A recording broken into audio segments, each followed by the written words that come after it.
Hello friends. Did you know nearly 80% of those who watch my videos aren't subscribed? If you enjoy these stories, please hit that subscribe button and leave a like. It really helps. Thank you for being here. By the way, where are you watching from? Let me know in the comments. I've been hauling freight for close to 11 years now. 11 years of watching white lines disappear under my hood, of rest stops that all look the same, of diners where the coffee tastes like it was brewed 3 days ago and reheated in a microwave. You get used to it after a while. The loneliness becomes something you don't fight anymore. The hum of 18 wheels on asphalt becomes the only sound you need. And the night, well, the night becomes your workspace, your office, your entire world. My name is Dalton Reed, and I drive a Kenworth W900 that's seen better days. She's a 2011 model, dark blue, with some rust creeping up the driver's side door, but she runs clean and she's never let me down. I've put close to 800,000 miles on her, maybe more. I stopped counting after 700.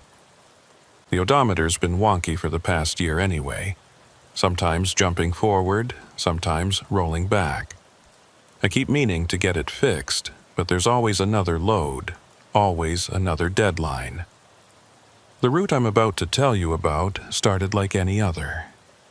It was a Tuesday night in late September, one of those nights where the air just starts to hint at fall but still holds on to summer's warmth. I'd picked up a load of industrial equipment in Columbus, Ohio. Hydraulic pumps, metal casings, the kind of heavy cargo that makes your rig sit lower on its suspension. The delivery was set for a warehouse outside of St. Louis, Missouri, a straight shot west on I-70. Should have been a clean 9-hour drive, maybe 10 if I hit construction. I left the shipping yard around 8:30 p.m., just as the sun was starting to dip below the horizon. The sky was doing that thing it does in September, turning this deep orange that bleeds into purple at the edges. I remember thinking it looked like a bruise. I don't know why that stuck with me, but it did. The air smelled like diesel and cut grass, and there was a pickup baseball game happening in a field adjacent to the lot. I could hear kids shouting, the metallic ping of an aluminum bat connecting with the ball. The first couple hours were routine. I-70 West is a road I know like the back of my hand. Every exit, every rest stop, every place where the cops like to sit with their radar guns. I had my CB radio on, listening to other drivers chatter about road conditions, about a multi-car pileup near Indianapolis that was backing up traffic for miles. I was grateful I'd missed that mess. Some old-timer named Garrett was talking about his granddaughter's birthday party, how he'd promised to be there but was stuck 3 states away. Another driver, younger guy, was complaining about a dispatcher who kept changing his routes mid-haul. I grabbed a coffee from my thermos, black, no sugar, the way I've been drinking it since I started this job. The coffee was lukewarm by then, kind of bitter, but it did the trick. I wasn't tired yet. I had this rhythm I'd fall into on long hauls, this mental autopilot where my body knew what to do without my brain having to think too hard about it. Check your mirrors. Watch your speed. Keep your following distance. Signal before you change lanes. All of it becomes second nature. Around 10:45 p.m., I crossed into Indiana. There's a certain stretch of I-70 in eastern Indiana that's just empty. No towns nearby, no truck stops for miles, just farmland stretching out in every direction. During the day, you can see cornfields and silos, and the occasional farmhouse sitting way back from the road. But at night, there's nothing. Just darkness pressing in on both sides of the highway, and your headlights cutting a tunnel through it. That's when I started noticing the overpasses. Now, overpasses are nothing special. They're just bridges that carry one road over another, usually made of concrete, usually painted in that industrial gray-green color that every department of transportation seems to favor. I-70 has dozens of them, maybe hundreds. County roads, state routes, farm access roads, they all need to cross the interstate somehow, so they build these bridges over it. You drive under them so often you stop seeing them. They're just part of the scenery, part of the infrastructure that makes the whole interstate system work. But that night, I started really seeing them. The first one I remember was around the 143-mile marker. It was one of those small overpasses, probably a 2-lane county road crossing the highway. As I approached, my headlights illuminated the concrete supports, and I could see the usual things. Graffiti, scrawled in faded spray paint, rust stains where water had dripped, reflective markers along the edge. Nothing extraordinary, nothing worth focusing on. But as I passed underneath it, something made me feel the need to look in the rearview mirror. I don't know why. Maybe it was instinct, maybe it was nothing. But I looked and saw the overpass receding behind me, illuminated by the red light of my taillights. And I heard something, a sound I initially thought was just the natural echo of my engine bouncing off the concrete walls. It was a low rumble, the kind of sound an 18-wheeler makes, amplified and thrown back at you when you pass under a low bridge or through a tunnel.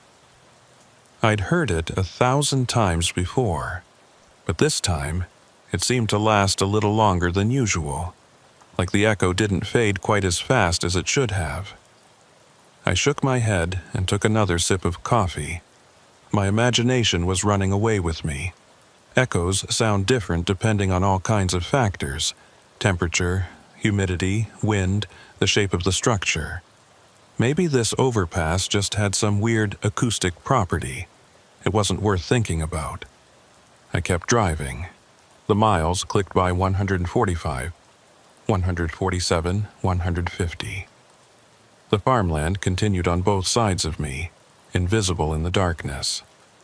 Every now and then, I'd see the lights of a distant farmhouse, just a yellow square of light in the middle of all that black. I wondered what kind of people lived out there, so far from everything.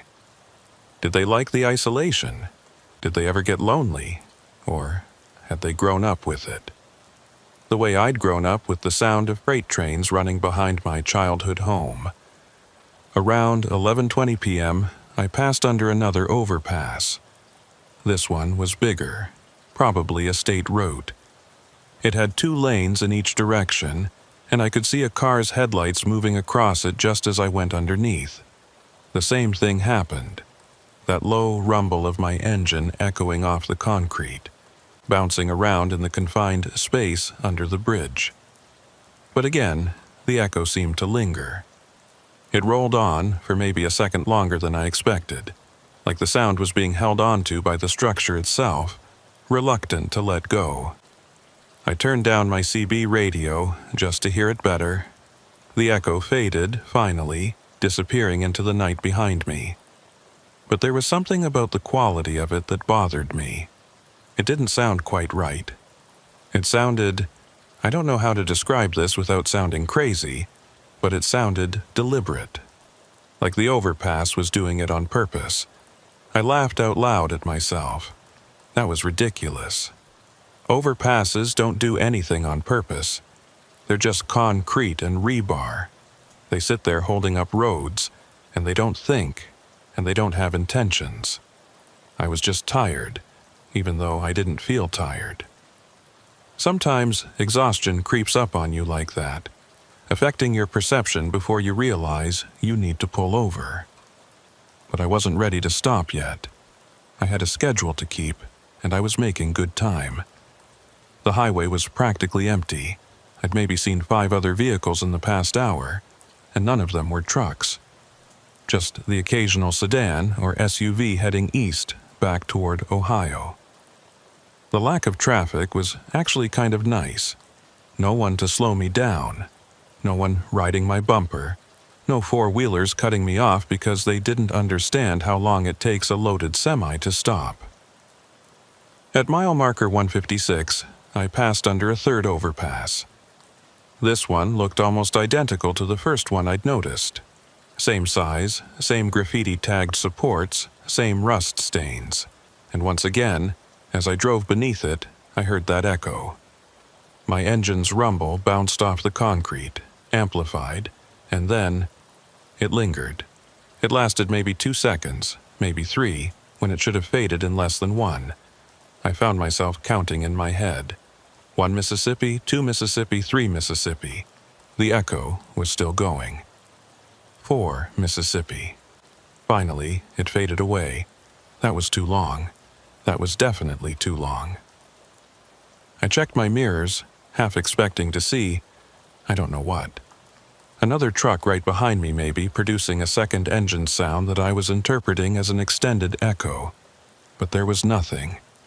The highway behind me was empty, just 2 lanes of dark asphalt lit up by my taillights, and beyond that, nothing but darkness. My hands tightened on the steering wheel. I was being ridiculous. Echoes could be weird. Sound waves could bounce around in unexpected ways, especially in the open air of a highway at night. Temperature inversions, atmospheric conditions, all of that could affect how sound traveled. I remembered reading something about that once, in a popular mechanics magazine I'd picked up at a truck stop. But even as I tried to rationalize it, something in my gut was telling me that something wasn't right. The road stretched ahead of me, empty and straight.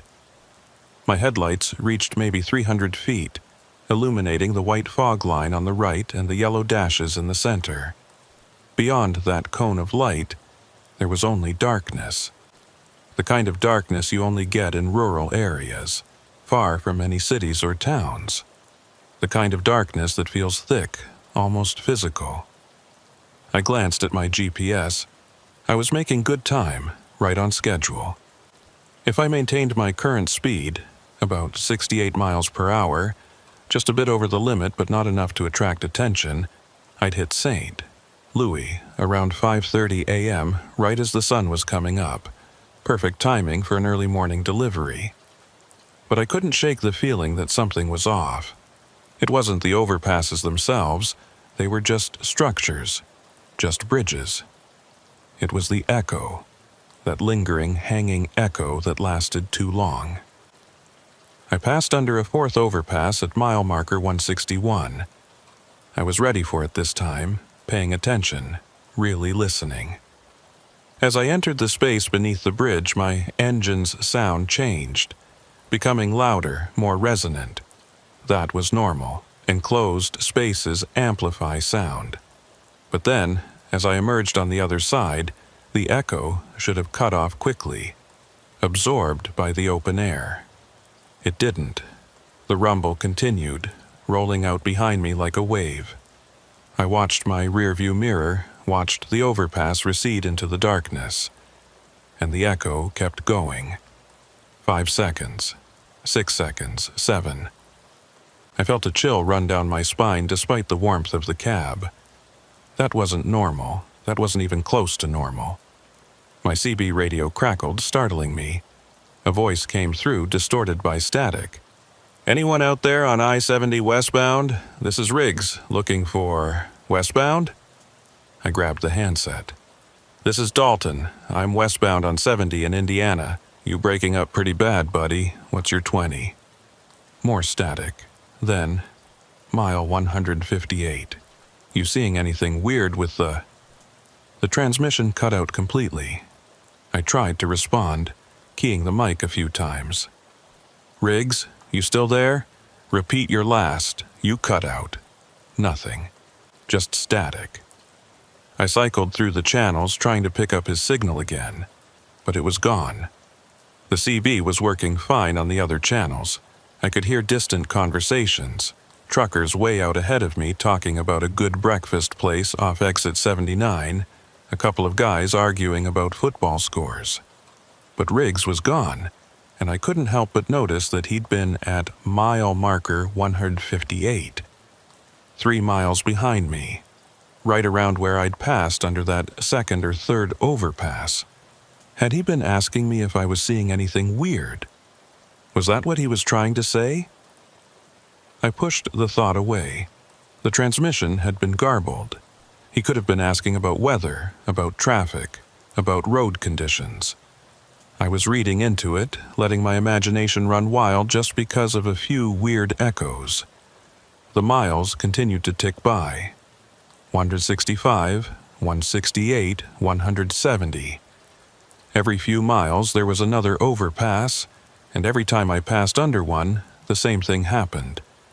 That extended echo, lasting longer than it should, hanging in the air behind me like something alive. At mile marker 173, I noticed something else. As I approached the overpass, my cab seemed to get colder. Just a degree or two, nothing drastic but noticeable. I glanced at my temperature gauge, thinking maybe my heating system was malfunctioning, but it was reading normal. The outside temperature was showing 61 degrees, same as it had been for the past hour. But I was cold, not freezing, not even shivering, but cold enough that I rubbed my arms and wished I'd worn a thicker jacket. The feeling passed as soon as I emerged from under the bridge. The cab warmed up again, back to its comfortable 70-something degrees. I told myself it was just the wind, just a draft coming in through some gap in the door seal. Trucks have drafts. It's part of driving an older rig. But I didn't believe myself. I checked the clock on my dashboard. 11:47 p.m. I'd been on the road for just over 3 hours, and I still had about 6 hours to go. Under normal circumstances, I'd be thinking about pulling into a rest stop around 2 a.m., maybe grabbing a couple hours of sleep in the sleeper berth, then finishing the drive in the morning. But something told me I didn't want to stop. Not tonight. Not on this stretch of road. The smart thing would have been to pull over right then, to stop at the next exit and wait until morning. Or at least to call someone, to check in with dispatch and let them know I was experiencing... What? Weird echoes? A slight temperature drop? They'd think I was losing my mind. Maybe I was. At mile marker 178, I passed under an overpass that looked different from the others. It was older, the concrete darker and more weathered. The graffiti was faded, almost invisible.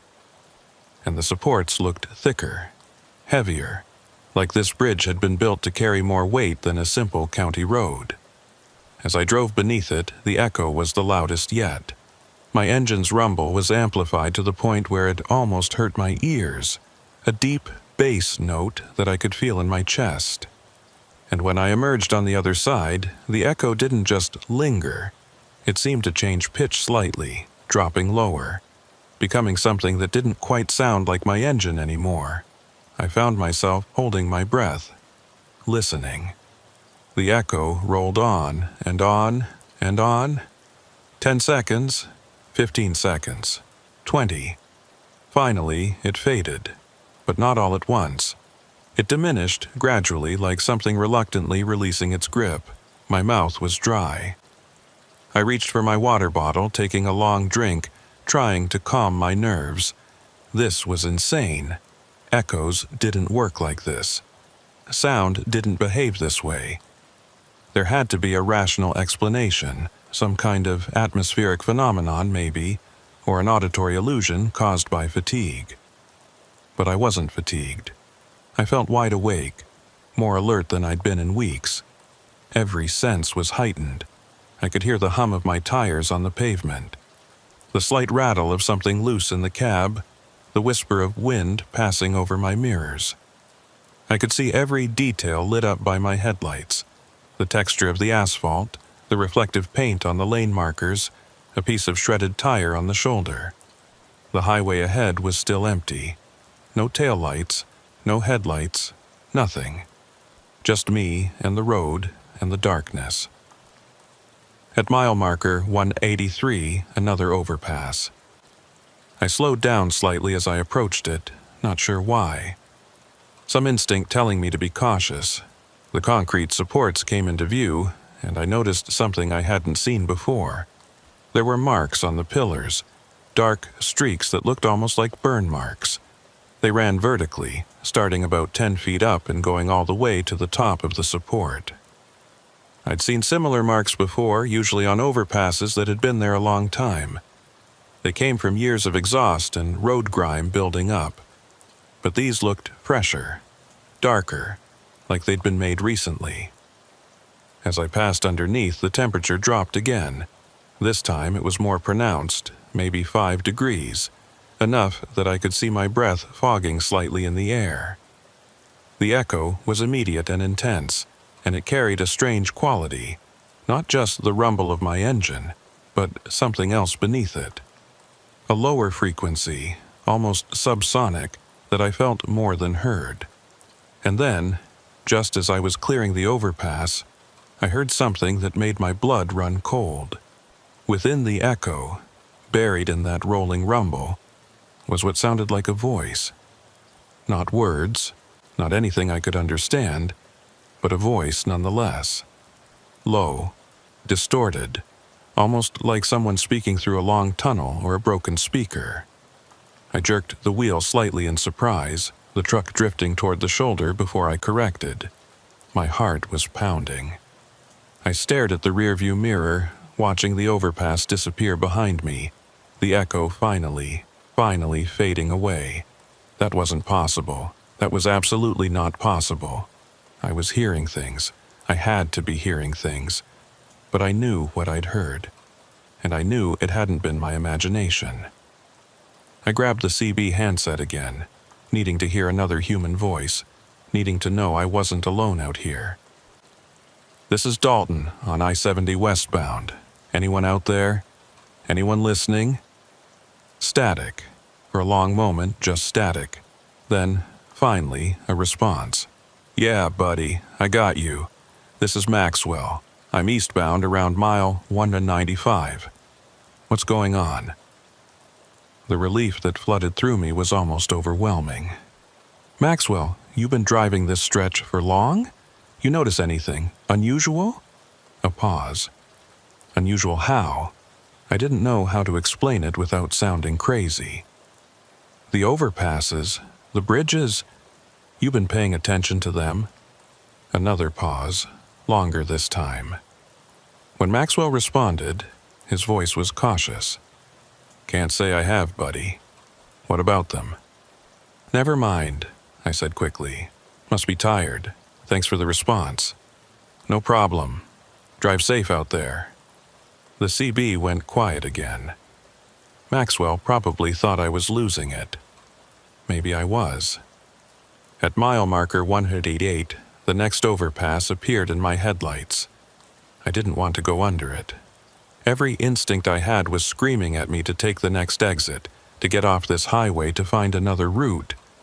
But the next exit was still 3 miles away, and to reach it, I'd have to pass under at least 2 more overpasses. I could slow down, I thought. I could reduce my speed to 30, to 20, to a crawl, but that would just draw out the experience, make it last longer. And besides, what if another vehicle came up behind me? I'd be a hazard, a slow-moving obstacle on an otherwise empty highway. No. I had to keep going. I had to maintain my speed and drive through this like it was normal. Because it was normal. Because overpasses were just concrete structures and echoes were just sound waves, and I was a professional driver who had been doing this for 11 years without incident. The overpass loomed closer. I kept my foot steady on the accelerator, maintained my speed at 68. As I entered the space beneath the bridge, I braced myself for the cold, for the echo, for whatever else might happen. The temperature dropped, the echo began, my engine's rumble amplified and bounced back at me, and within it, I heard that voice again. Clearer this time. Still not words. Not anything resembling language, but definitely a voice. It sounded old, tired, like something that had been making that sound for a very long time and had worn itself out in the process. The echo lasted 30 seconds. I counted every one of them, my hands gripping the wheel so tightly that my knuckles turned white. When it finally faded, I let out a breath I didn't realize I'd been holding. 2 miles to the next exit. I could make it. I could pull off at the exit, find a gas station or a rest area, and wait there until morning. Or I could call dispatch, tell them I was experiencing mechanical problems, needed to stop for the night. They'd understand, they'd have to understand. But even as I thought it, I knew I wouldn't do it.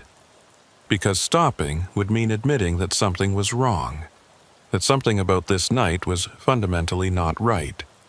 And I wasn't ready to admit that yet.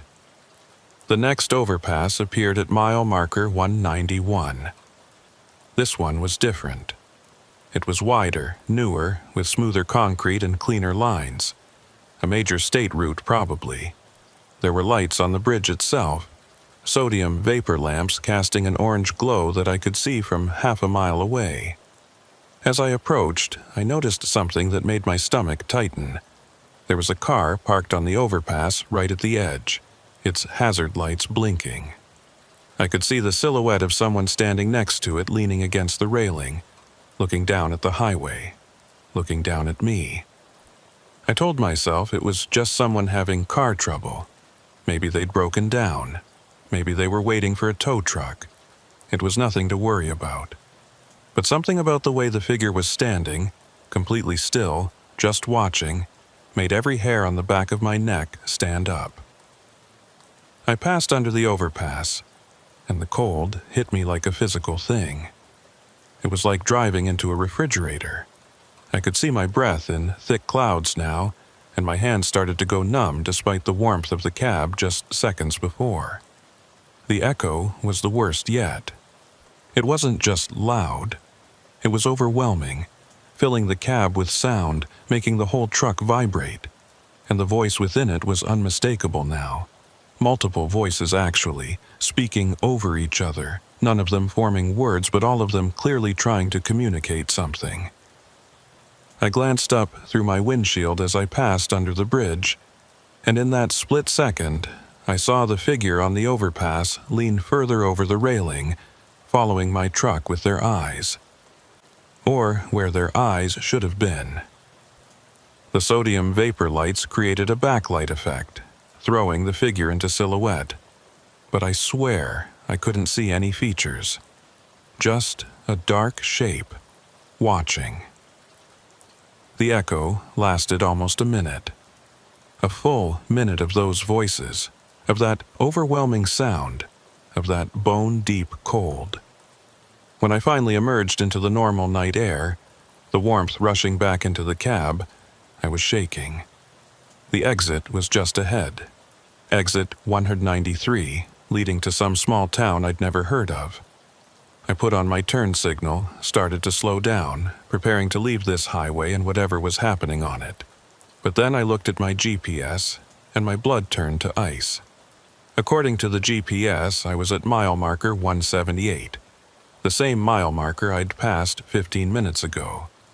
The same overpass I'd driven under earlier, the old one with the dark streaks on the supports. That wasn't possible. I'd been driving west the entire time, maintaining my speed, passing under multiple overpasses. I'd gone from mile marker 178 to mile marker 191. I'd watched the numbers increment on the signs. I'd seen them. But the GPS insisted I was at mile marker 178. I looked ahead, and in the glow of my headlights I could see the next overpass approaching. And it looked exactly like the one at mile marker 178. Same dark concrete, same weathered appearance, same thick supports. I'd been here before. I'd passed under this exact bridge before. But that didn't make sense. I'd been driving in a straight line. I hadn't turned around. I hadn't looped back. The highway didn't loop back. It was a straight shot west, had been for miles. The overpass loomed ahead of me. I slowed down further, now doing about 45, my mind racing. This had to be a different overpass. It just looked similar.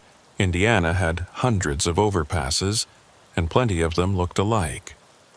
It was a coincidence, but as I got closer, I could see the graffiti tags on the supports. The same tags I'd seen before. The same exact spray-painted designs. The same faded blue and red letters spelling out words I couldn't quite read.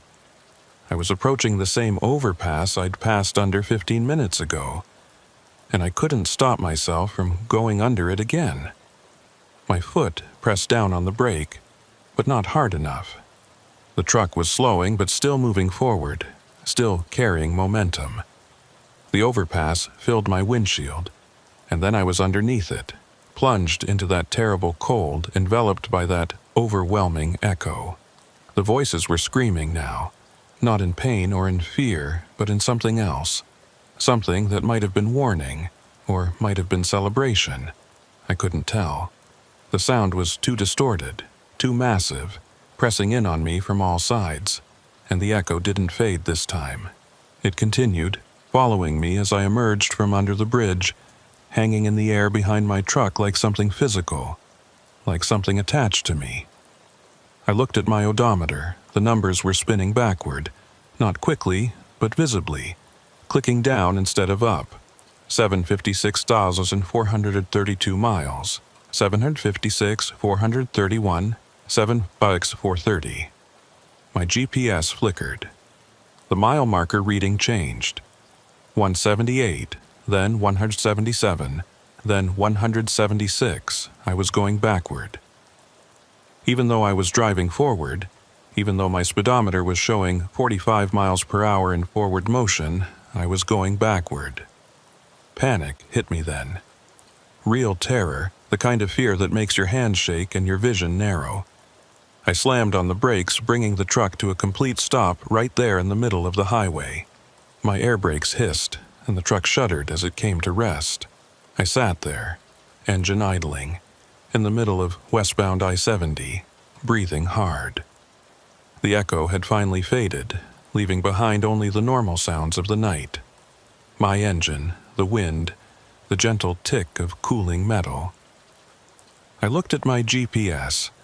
Mile marker 176. I looked at my odometer, 756,428 miles. I'd been driving for 3 hours and 45 minutes, and I'd gone backward 8 miles. The logical part of my brain was screaming that this was impossible, that GPS systems could malfunction, that odometers could fail, that I was just confused, tired, experiencing some kind of episode. But the rest of me knew, with absolute certainty, that something was very wrong with this stretch of highway. I looked ahead. Another overpass was visible in the distance, maybe half a mile away. I looked behind. The overpass I'd just passed under was still there, receding in my mirrors. If I kept driving forward, would I just keep going backward?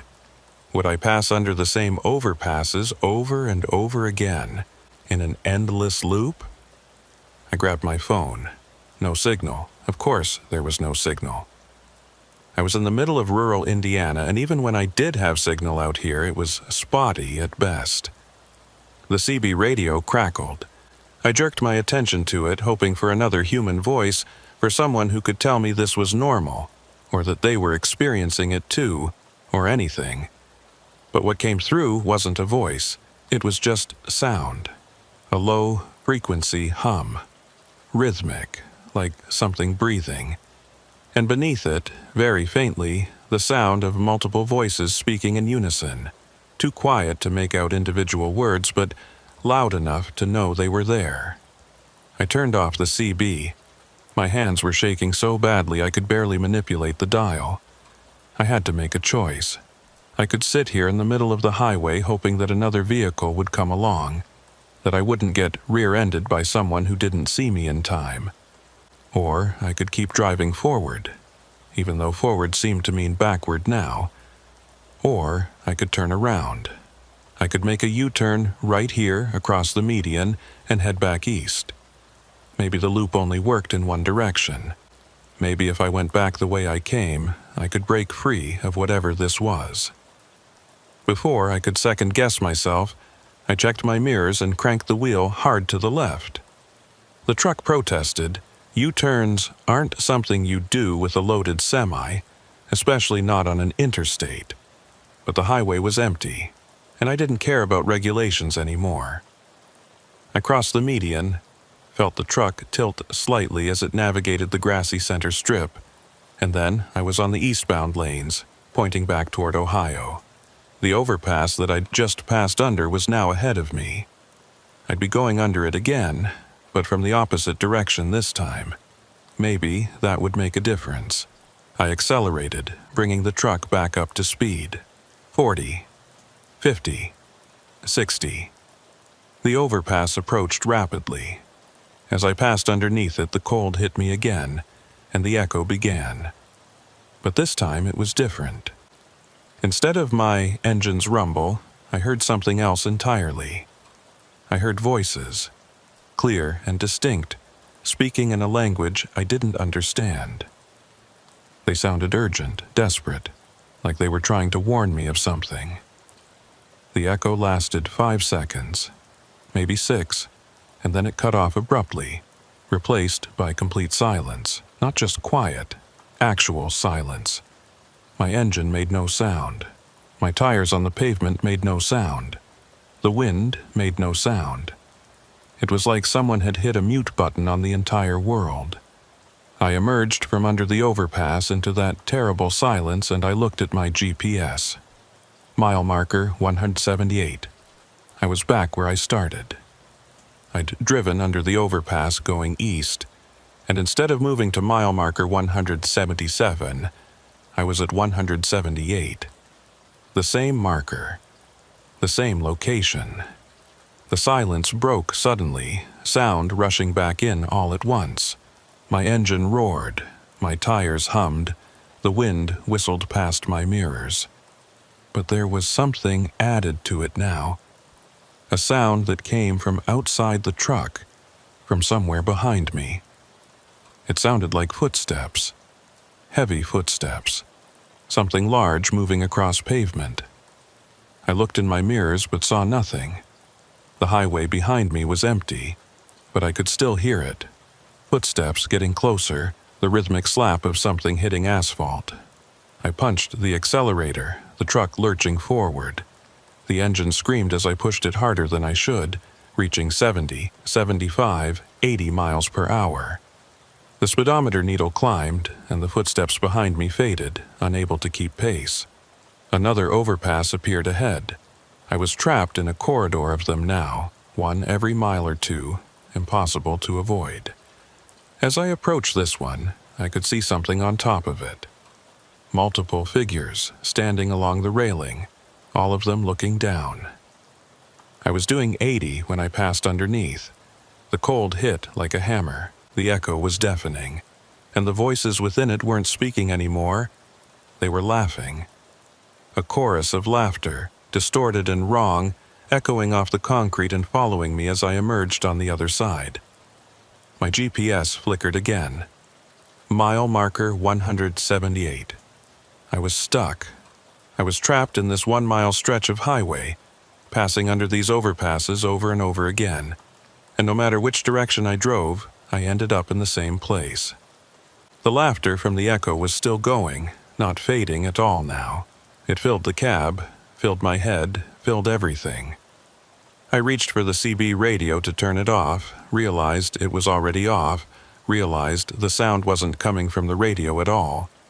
It was coming from everywhere and nowhere, from the air itself. I saw the next overpass ahead, the one I'd already passed under 3 times. 4 times. I was losing count. And standing on top of it, visible in the glow of the sodium vapor lights, were dozens of figures.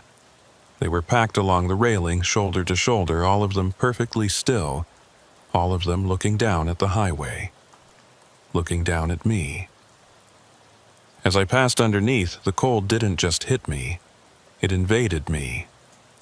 I could feel it seeping into my bones, into my lungs, into my brain. The echo was no longer just sound.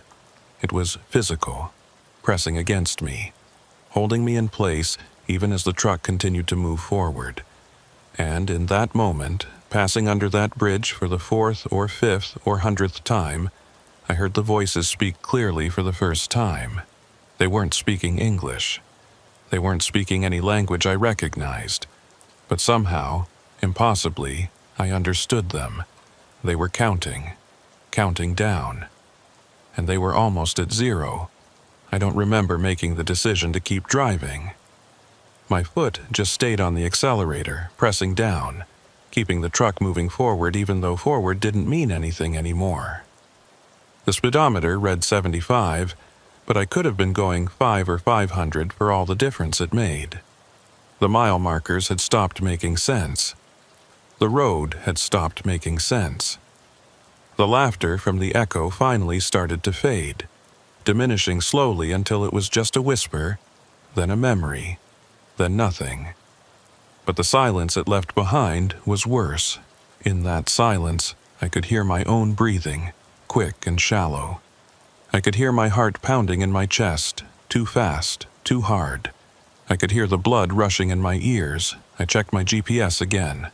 Mile marker 178. Still, always. My odometer was still counting backward. 756, 402 miles now. I'd lost 30 miles somehow, even though I'd only been driving for maybe 4 hours total. Time itself seemed to be working differently out here, flowing in directions that made no sense. I glanced at the clock on my dashboard. 12:14 a.m. That couldn't be right. The last time I'd checked, it had been 11:47 p.m.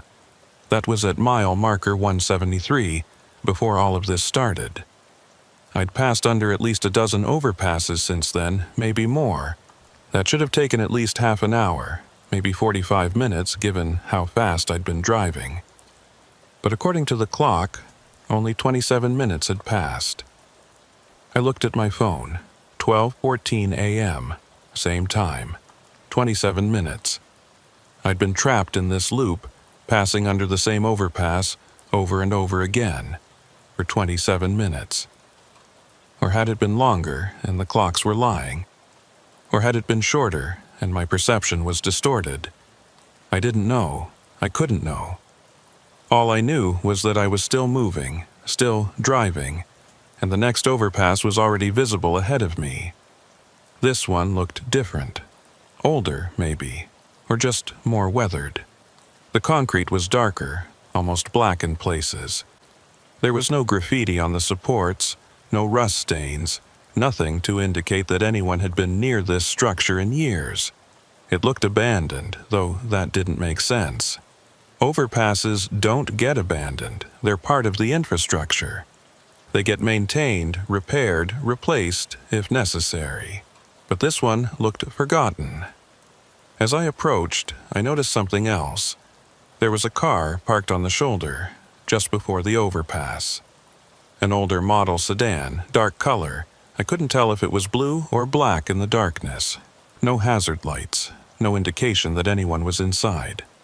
I slowed down, my training as a professional driver kicking in despite everything else. A stopped vehicle on the shoulder could mean trouble. Someone could be hurt, could need help. Or someone could be having car problems, could flag me down. But as I got closer, I could see that the car was empty. The driver's door was open, hanging slightly ajar. The interior light was on, casting a pale yellow glow that looked wrong somehow, too dim or too bright or just off, in some way I couldn't articulate. I pulled up alongside it, stopped my truck, set my air brakes. I knew this was probably a mistake. Every instinct I had was screaming at me to keep moving, to not stop, to not investigate. But there was still a part of me, a stubborn part, that clung to the rules of the road. If someone was hurt, I had to help. That was the code. I grabbed my flashlight from the holder next to my seat and climbed down from the cab. The night air hit me, warmer than the cold I'd felt under the overpasses, but still carrying a chill. There was no wind. The air was completely still, like the world was holding its breath. My boots crunched on the gravel shoulder as I walked toward the car. I swept my flashlight beam across it, looking for any sign of damage, any indication of what had happened. The car was clean, well maintained. No dents, no scratches. The license plate was from Illinois. The registration sticker showed it was current, paid up through the end of the year. "Hello?" I called out. My voice sounded strange in the stillness, too loud and too quiet at the same time. Anyone here? You need help? No response. Just the soft ticking of the car's engine cooling down, a sound that suggested it had been running recently. The keys were still in the ignition, turned to the off position. I approached the open driver's door cautiously. The interior was as clean as the exterior. No trash, no personal items, nothing to suggest who owned this vehicle or where they'd gone. There was a faint smell, though, something chemical, sharp, like ozone or chlorine. It made my nose wrinkle. I looked around, shining my flashlight across the surrounding area. We were still in the middle of nowhere, farmland stretching out on both sides of the highway. No buildings, no lights, no sign of civilization except for the road itself and the overpass looming ahead. The overpass. I turned my flashlight on it, and the beam illuminated the concrete supports. They were covered in something. At first I thought it was moss or algae, but as I looked closer, I realized it was marks. Thousands of marks, scratched or carved into the concrete covering every inch of the supports. They looked like tally marks, the kind you make to count things. Groups of 4 vertical lines with a 5th diagonal line crossing through them. But there were so many. The entire support structure was covered in them, layer upon layer, some fresh and deep, some old and weathered. Someone had been counting something here for a long time. A sound made me spin around, the crunch of gravel behind me. I whipped my flashlight in that direction, expecting to see someone. The owner of the car, maybe, or another driver who'd stopped to help. But there was nothing, just my truck, sitting on the shoulder with its lights on, and beyond it, empty highway stretching east into darkness. "Hello," I called again. "I'm a trucker. I stopped because I saw your car. You okay?" Still no response. But I could feel it now, that sensation of being watched. The same feeling I'd had when I saw the figure on the overpass earlier. Someone was out here with me. I just couldn't see them. I backed toward my truck, keeping my flashlight moving, sweeping across the darkness. My free hand found the handle of the cab door, and I pulled it open, ready to climb back inside and get the hell out of here. That's when I heard it. A voice coming from the direction of the overpass. Quiet, barely audible, but unmistakably there. It was counting. 78, 77, 76. I froze, 1 foot on the running board. The voice was male, older, with a raspy quality like someone who'd been talking for too long. And it was counting backward, each number spoken with the same flat, emotionless tone. 75, 74, 73. I climbed into the cab quickly and slammed the door. My hands found the gear shift, released the air brakes. The truck lurched forward, tires spinning slightly on the gravel before finding purchase on the pavement. Behind me, I could still hear the voice, even through the closed door and over the sound of my engine.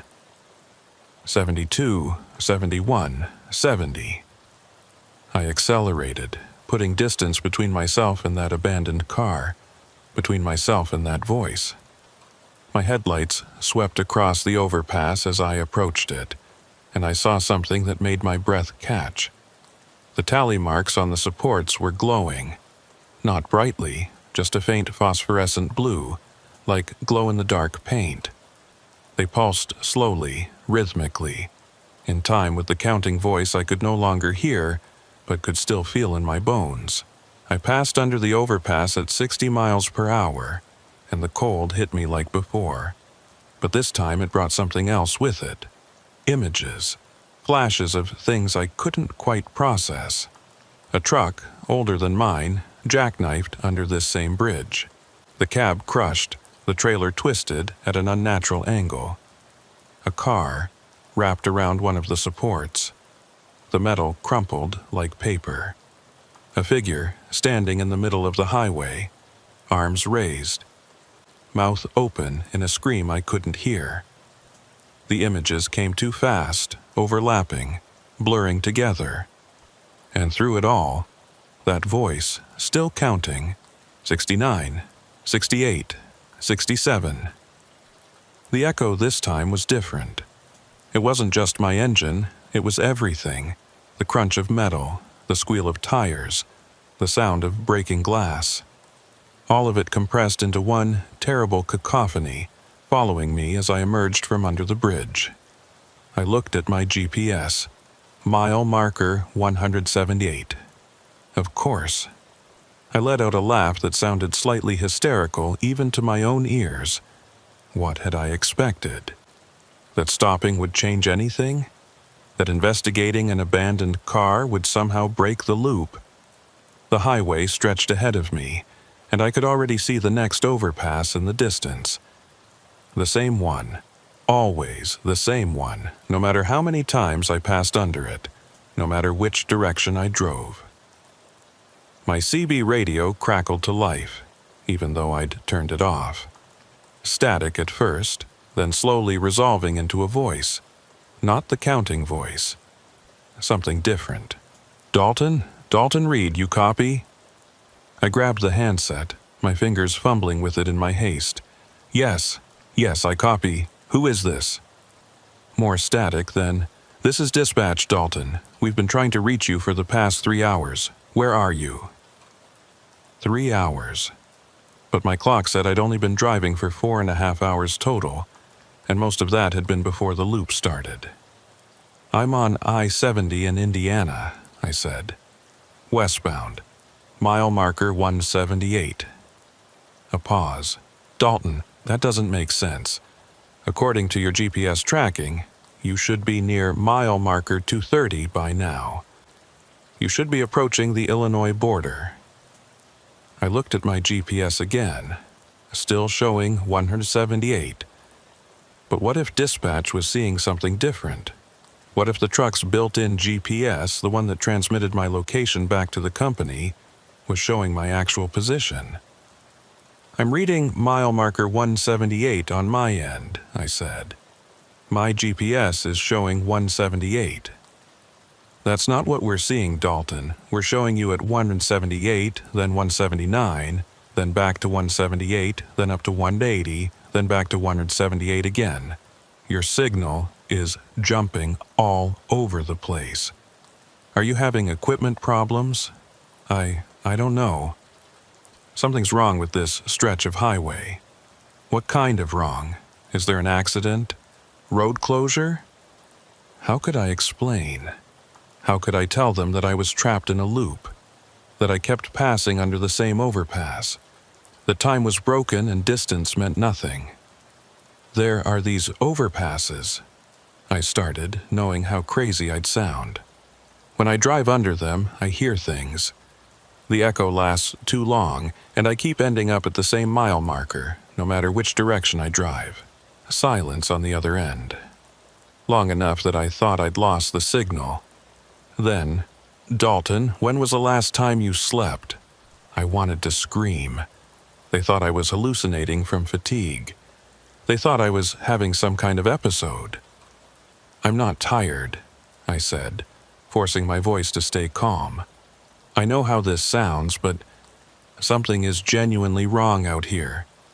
Can you track any other trucks on this stretch of highway? Anyone else westbound on I-70 in Indiana? Another pause.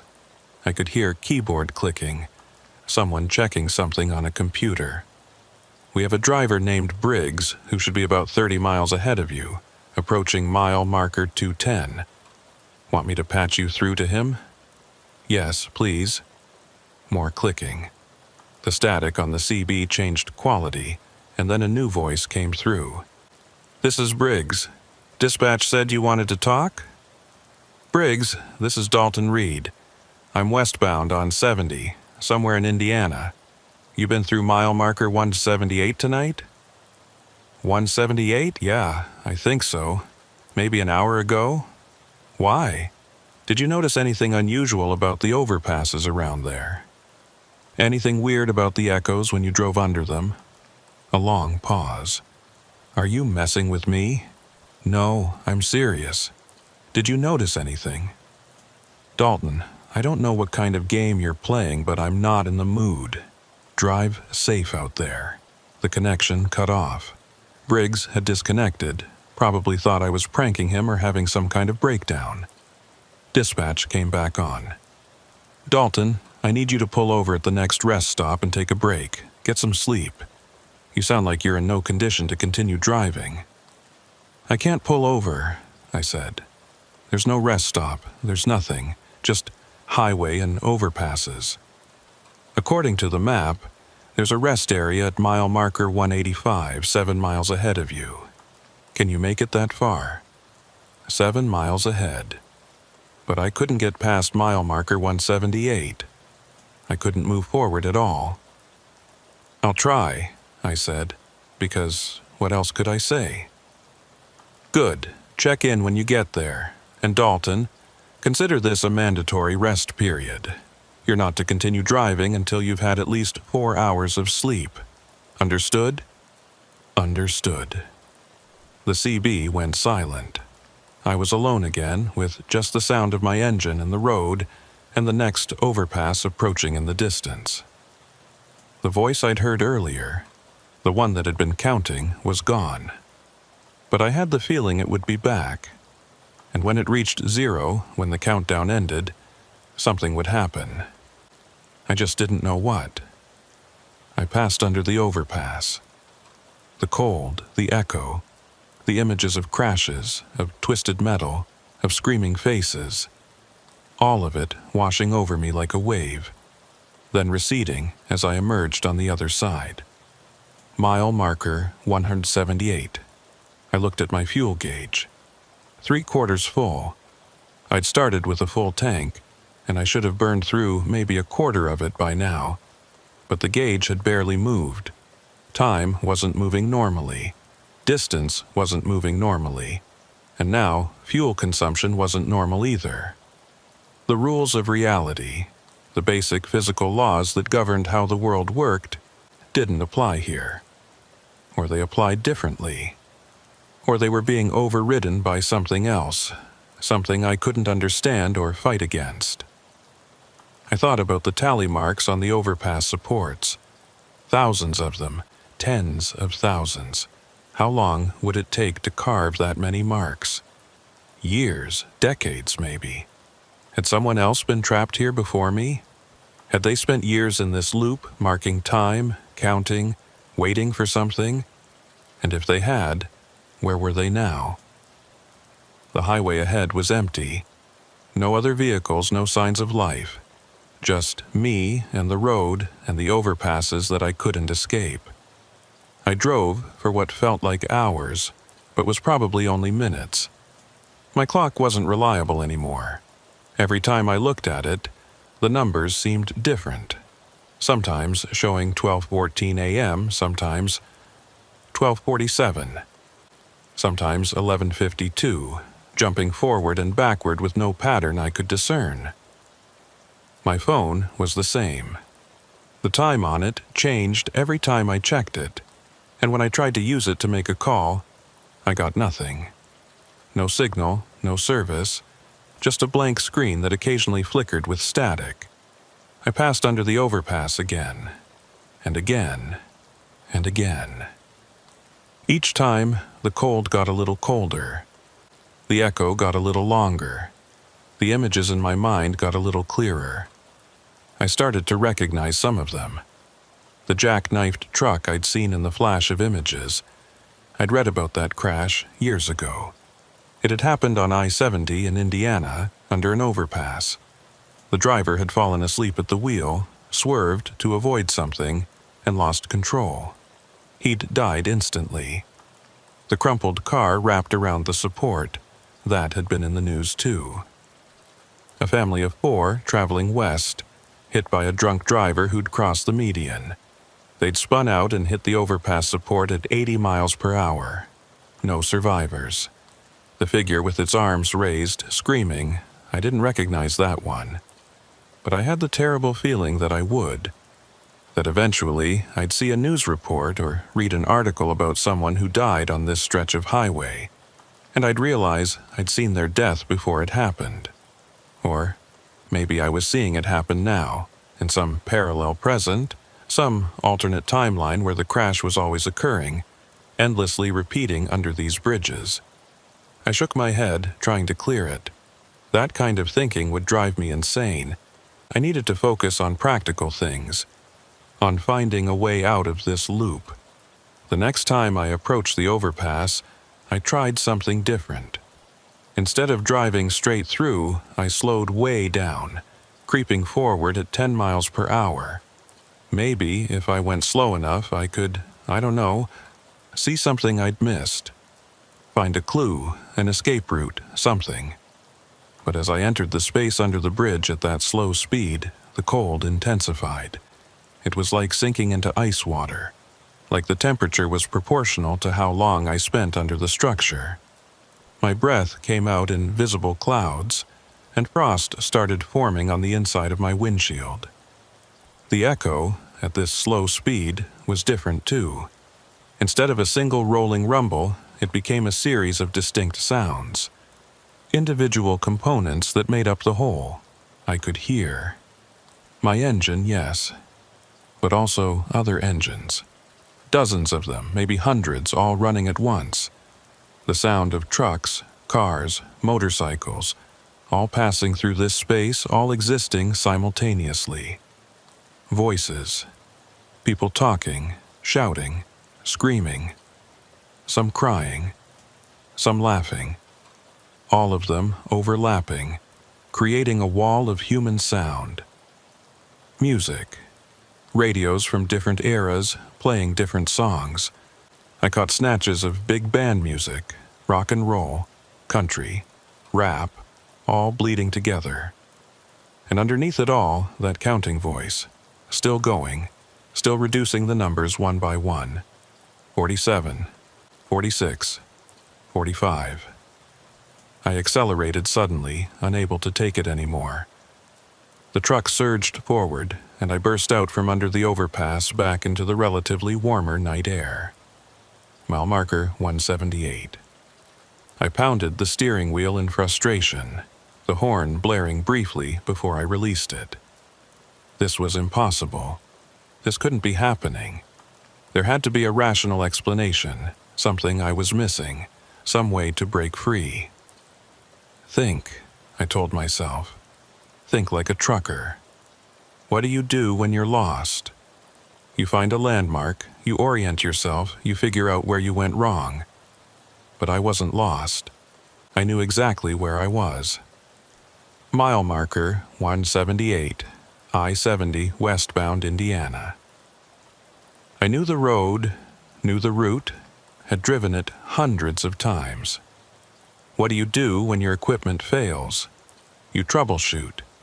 You check the obvious things first. My GPS could be malfunctioning. Okay, but my odometer was too, and the mile marker signs I kept seeing, those were physical objects, not electronic systems that could glitch. What do you do when you can't trust your instruments? You navigate by dead reckoning.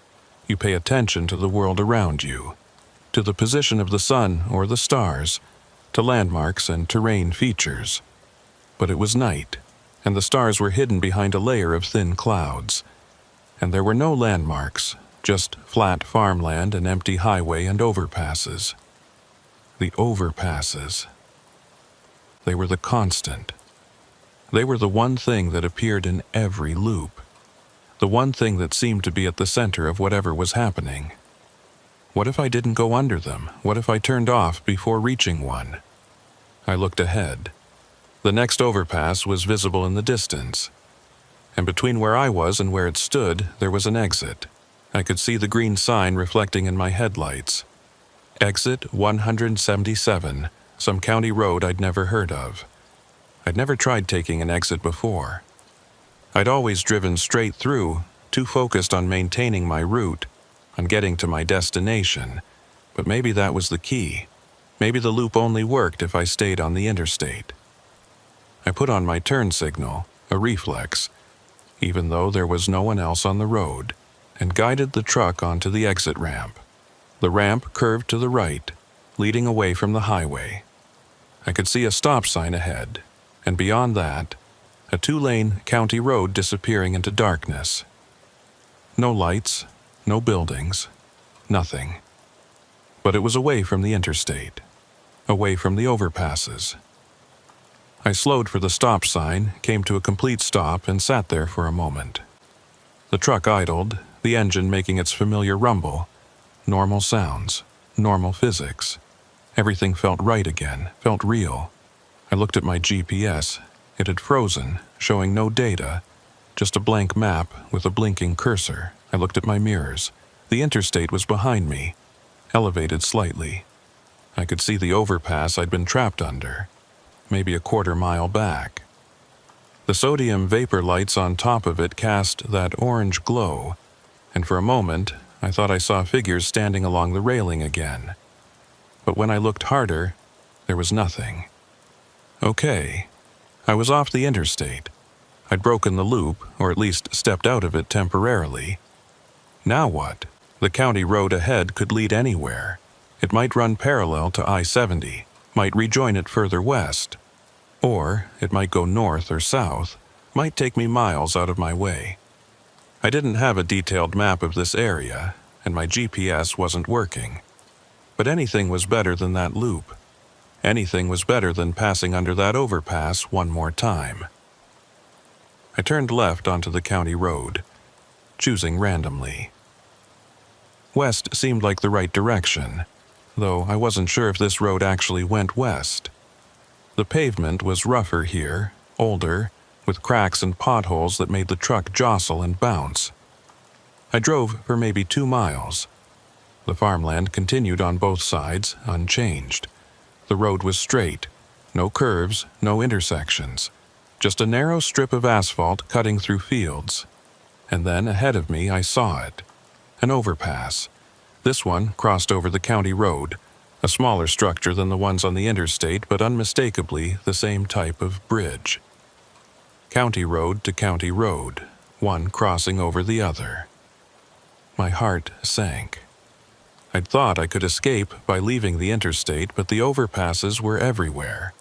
This whole region was crisscrossed with them, roads passing over and under each other in an endless network. I slowed down as I approached. This overpass looked different from the ones on I-70. It was older, more weathered. The concrete was cracked and stained. There were no lights on it, no graffiti, no tally marks that I could see. Maybe it would be different. Maybe whatever was happening only affected the interstate. I passed underneath it at 30 miles per hour, holding my breath. The cold hit me immediately. Colder than before, if that was even possible. The temperature in the cab dropped so fast that the windows fogged over instantly, obscuring my view. The echo was immediate and overwhelming, but this time there were no other sounds mixed in. No voices, no music, no crashes. Just one sound, repeating endlessly. My own voice, saying my name. Dalton, Dalton, Dalton, Dalton. Over and over, in perfect rhythm, in my exact tone and inflection, like a recording of myself played back at me from the concrete structure above. I emerged from under the bridge, and the echo continued. It followed me down the county road, my own name chasing me, called out by my own voice. Dalton, Dalton, Dalton. I looked at the road ahead, and my blood turned cold. The county road was gone. Instead, I was on the interstate again. The pavement had widened, the yellow dashes had returned, and ahead of me, clear as day, was the overpass at mile marker 178. I was back on I-70. I'd never left. The exit ramp, the county road, the smaller overpass, had any of it been real? Or had I hallucinated the whole thing, driven in a circle without realizing it? My own voice was still echoing, still calling my name. Dalton, Dalton, Dalton. I screamed, the sound tearing from my throat, and slammed both hands on the steering wheel. The truck swerved slightly and I corrected, barely, my training overriding my panic. Get control of yourself. You're a professional driver. You've been doing this for 11 years. You don't lose your shit on the road. But I was losing it. I could feel it slipping away, my sanity, my grip on reality. Because reality wasn't working anymore. The rules didn't apply. The overpass loomed ahead. The same one. Always the same one. And the counting voice was back, louder than before. 23, 22, 21. It was almost at 0. The countdown was almost complete. And I had no idea what would happen when it reached the end. I passed under the overpass for what must have been the 50th time, maybe the 100th.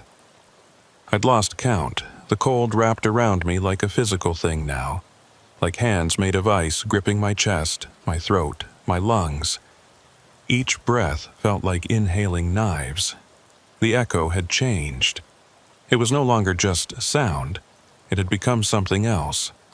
Something that existed in more than 3 dimensions. Something that pressed against reality from a direction I couldn't name. I felt it pushing against my thoughts, trying to reshape them, trying to make me understand something that my human brain wasn't equipped to process. 17, 16, 15. The counting voice was everywhere now.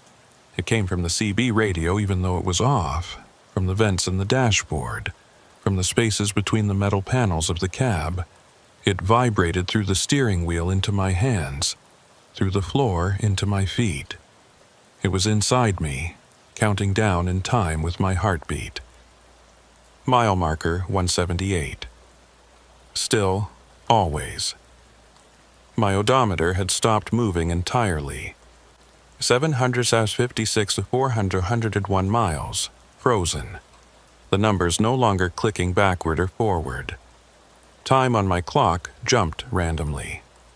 12:47, then 11:32, then 1:15, then 12:03. My phone screen showed only static now, a gray-white snow that hurt to look at. I'd been driving for hours, or minutes, or days. I couldn't tell anymore. The images that flashed through my mind every time I passed under the overpass had become more vivid, more detailed. I wasn't just seeing crashes anymore. I was experiencing them. I felt the impact as the jackknifed truck hit the bridge support, felt the steering wheel crush my chest, felt the instant of absolute knowledge that I was about to die. I felt the car spinning out of control, the drunk driver's truck slamming into my side, the world tumbling over and over until it ended with a terrible crunch against concrete.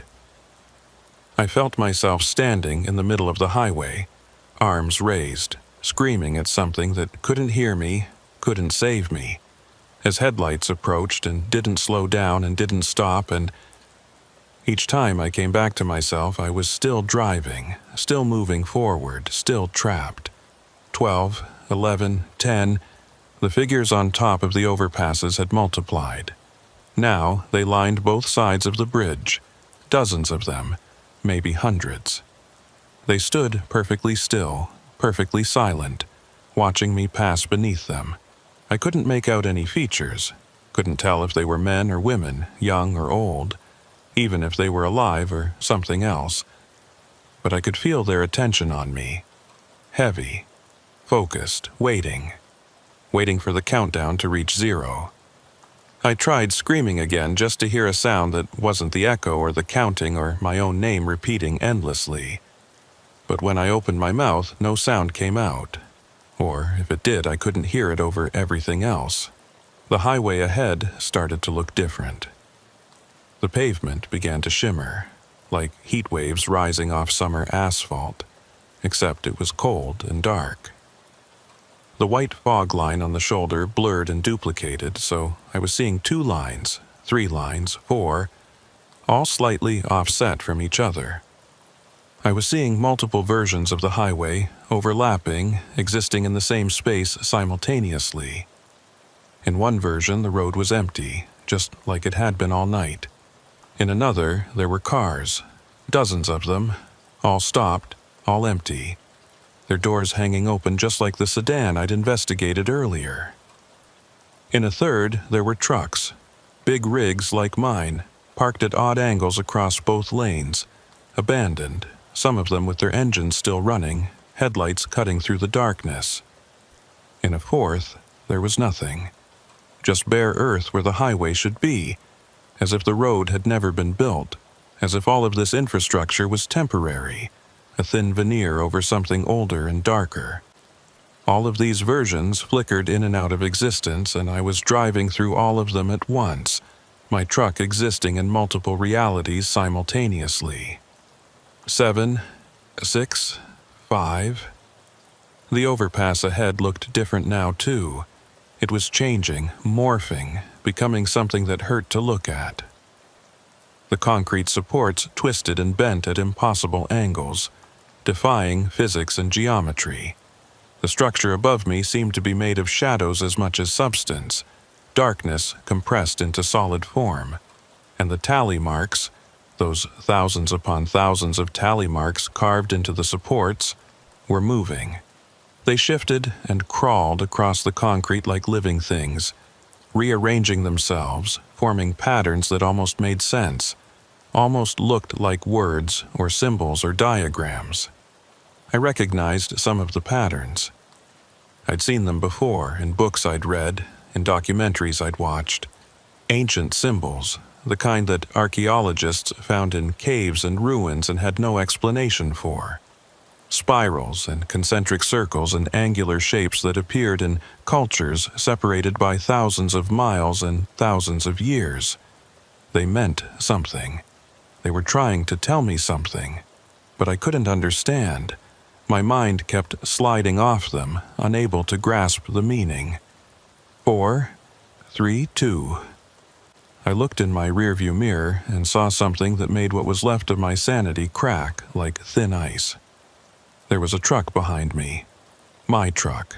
The exact same Kenworth 900, dark blue with rust on the driver's side door. The same license plate, the same worn stickers on the bumper.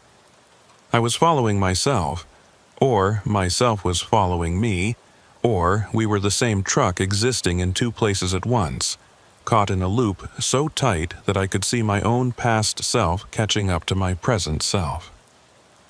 The truck behind me was maybe 50 yards back, matching my speed exactly. I could see someone in the driver's seat. A man who looked like me. He was staring straight ahead, hands on the wheel, face locked in an expression of absolute terror. His mouth was open like he was screaming, but no sound reached me. How many times had I passed under that overpass? How many loops had I completed? And was each loop creating a new version of me, another Dalton Reed trapped in this same moment, all of us driving the same route forever? 1. The countdown had reached its end. The voice spoke the final number with a sense of finality, of completion, of something ending and something else beginning. The overpass ahead was fully transformed now. It wasn't made of concrete anymore. It was made of something else, something that reality couldn't quite contain. It existed in the space above the highway, but also in other places, other dimensions, all of them occupying the same location. I could see through it to somewhere else. Another highway maybe, or the same highway but different. The road was red instead of black. The sky was the wrong color, a deep purple that hurt to look at. And there were things moving on that road, vehicles that weren't trucks or cars but something else, shapes that defied description. I was about to pass under it. I couldn't stop. My foot wouldn't move from the accelerator. My hands wouldn't turn the wheel. I was locked into this course, compelled to complete the loop one more time. As I entered the space beneath the transformed overpass, everything changed. The cold wasn't just cold anymore. It was the absence of heat, the absence of energy, the absence of everything. I felt myself slowing down. Not just my truck, but my body, my thoughts, my heartbeat. Time itself was grinding to a halt. The echo that wrapped around me wasn't sound. It was meaning, information, knowledge being forced into my brain faster than I could process it. I understood, for a brief instant, what this place was, what the overpasses represented, why they echoed the way they did. They were thin spots, places where the boundaries between realities became permeable, where the normal laws of physics broke down. Every highway overpass was a potential gateway, a crack in the structure of space and time.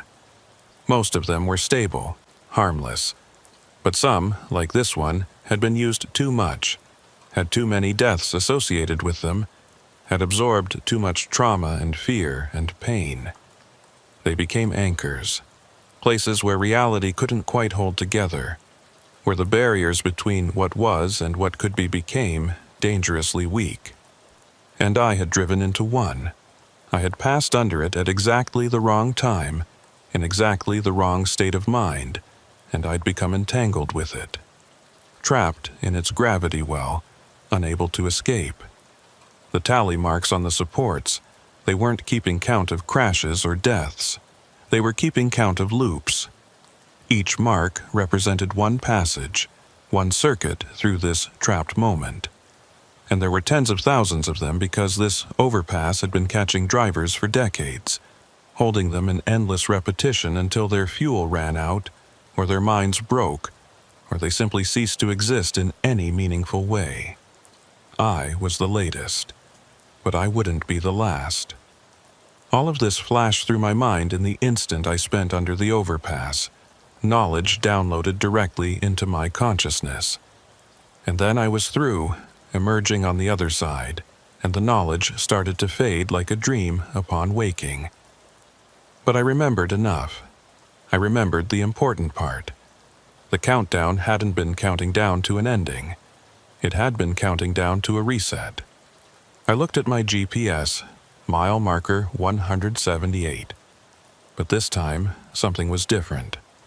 The number flickered, 178, then 179, then 178 again, then 179, then finally settling on 179. I'd moved forward, 1 mile, one single mile forward after hundreds of loops. My odometer clicked up, 736 to 402 miles. The clock on my dashboard showed 12:48 a.m. It stayed there, didn't jump or change. I'd broken free, or at least I'd cracked the loop, weakened its hold on me. Behind me, I could no longer see my own truck following. The highway was empty again, just one set of taillights receding in my mirrors. Ahead of me, another overpass was visible. Mile marker 180, probably. A different bridge, a different structure. I approached it slowly, cautiously, every nerve in my body screaming at me to stop, to turn around, to get off this highway by any means necessary. But I couldn't stop. Not yet, because I understood something else now, something the knowledge download had left me with. The loop wasn't about being trapped. It was about being tested, or maybe transformed, or maybe consumed. I wasn't sure which, and I didn't think it mattered. What mattered was that I'd survived it. I'd lasted long enough, endured enough passages, absorbed enough of the echo's meaning that the overpass had released me. Or maybe I'd changed enough that I didn't quite fit in the loop anymore. Maybe I'd become something slightly different, something that could exist in the normal world but wasn't entirely part of it anymore. I passed under the overpass at mile marker 180. There was no cold. There was an echo, but just a normal one, lasting maybe half a second. The sound of my engine bouncing off concrete and fading away. No voices, no images, no counting. Mile marker 181. I watched the number appear in my headlights, watched it pass beside me, watched it recede in my mirrors. I'd moved forward. I was free. I drove for another hour in a daze, barely aware of what I was doing. My body handled the driving, checking mirrors, maintaining speed, staying in my lane, while my mind tried to process everything that had happened. By the time I crossed into Illinois, the sun was starting to lighten the eastern horizon behind me. The darkness that had felt so absolute, so overwhelming, began to recede. And with it went the last remnants of that impossible night. I pulled into a rest stop just over the Illinois border and sat in the cab with the engine running, staring at nothing. My hands were shaking. My whole body was shaking. I'd survived something that shouldn't have been survivable. I'd escaped something that had no business existing in the first place, but I couldn't tell anyone about it. Who would believe me? I barely believed it myself, and I'd lived through it. Eventually, I turned off the engine and climbed into the sleeper berth. I needed sleep, real sleep, not the fractured, looping existence I'd been trapped in. But before I closed my eyes, I pulled out my logbook, the physical one I kept as a backup, with a pen, recording my miles and stops and delivery times the old-fashioned way. I flipped to today's date and looked at the entries. 8:30 p.m., departed Columbus, OH. 10:45 p.m., crossed into Indiana. 11:32 p.m., mile marker 143, and then nothing. No entries for the next several hours. Just blank space where I should have recorded my progress. I picked up my pen and started to write, started to document what had happened, every detail I could remember. But as I wrote, the words started to fade. The ink disappeared from the page as fast as I put it down, leaving blank paper behind. I tried again, pressing harder, writing faster. Same result. The words evaporated, refusing to exist in physical form. The overpass didn't want to be remembered, or couldn't be, or existed in a space that normal memory and normal documentation couldn't touch. I put down the pen and closed the logbook. Fine. I wouldn't write about it. I wouldn't tell anyone. I'd carry it inside me. A secret burden, knowledge of something that the world wasn't meant to know. But even as I thought it, I knew I was lying to myself, because I would remember. Every detail would stay with me, crisp and clear and undeniable. I would remember the cold, the echo, the counting. I would remember mile marker 178. And I would never, ever forget that for a few hours on a September night, I had been somewhere else, somewhere between, somewhere outside the normal flow of reality, somewhere that would always be waiting for the next driver who passed through at just the wrong moment. I delivered my load to St. Louis at 7:30 a.m., 2 hours late, but close enough that dispatch didn't give me too much grief about it. The forklift operators unloaded the hydraulic equipment, checked the manifest, signed off on everything. Normal, routine, like any other delivery I'd made in 11 years. I couldn't explain the delay. My logbook showed the gap in time, the missing hours between Indiana and Illinois. But when dispatch asked about it, I said I'd pulled over to sleep. Made up some story about feeling drowsy, didn't want to risk driving tired. They accepted it, wrote it up as a safety stop, commended me for making the right decision. I smiled and nodded and signed the paperwork, and all the while I could hear that echo in the back of my mind. Not loud, not intrusive, just there. A reminder of something that shouldn't exist but did. After the delivery, I had a choice. I could pick up another load, head back east, maybe retrace my route through Indiana. Or I could take a different way home, swing south through Missouri and Kentucky, avoid I-70 entirely. I chose the southern route. Not because I was afraid. I was, but that wasn't the reason. I chose it because some instinct told me that I shouldn't tempt fate. Whatever had released me from that loop had done so for a reason. and I didn't want to test whether it would catch me again. The drive back was uneventful. Normal traffic, normal weather, normal overpasses that I passed under without incident.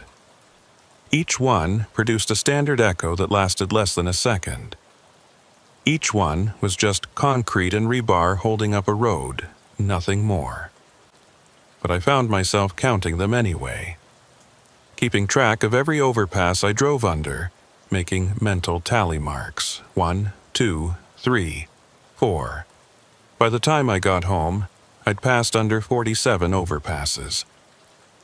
47 chances for reality to break again, for the world to slip sideways into that impossible space. It didn't happen. They were just bridges. I took a week off, told dispatch I needed personal time, didn't elaborate. They grumbled, but approved it. I spent those 7 days at home, barely leaving my apartment, trying to process what had happened. I couldn't watch TV. Too many commercials showing cars driving on highways, passing under overpasses. I couldn't read the news. Too many articles about traffic accidents, about crashes on interstates.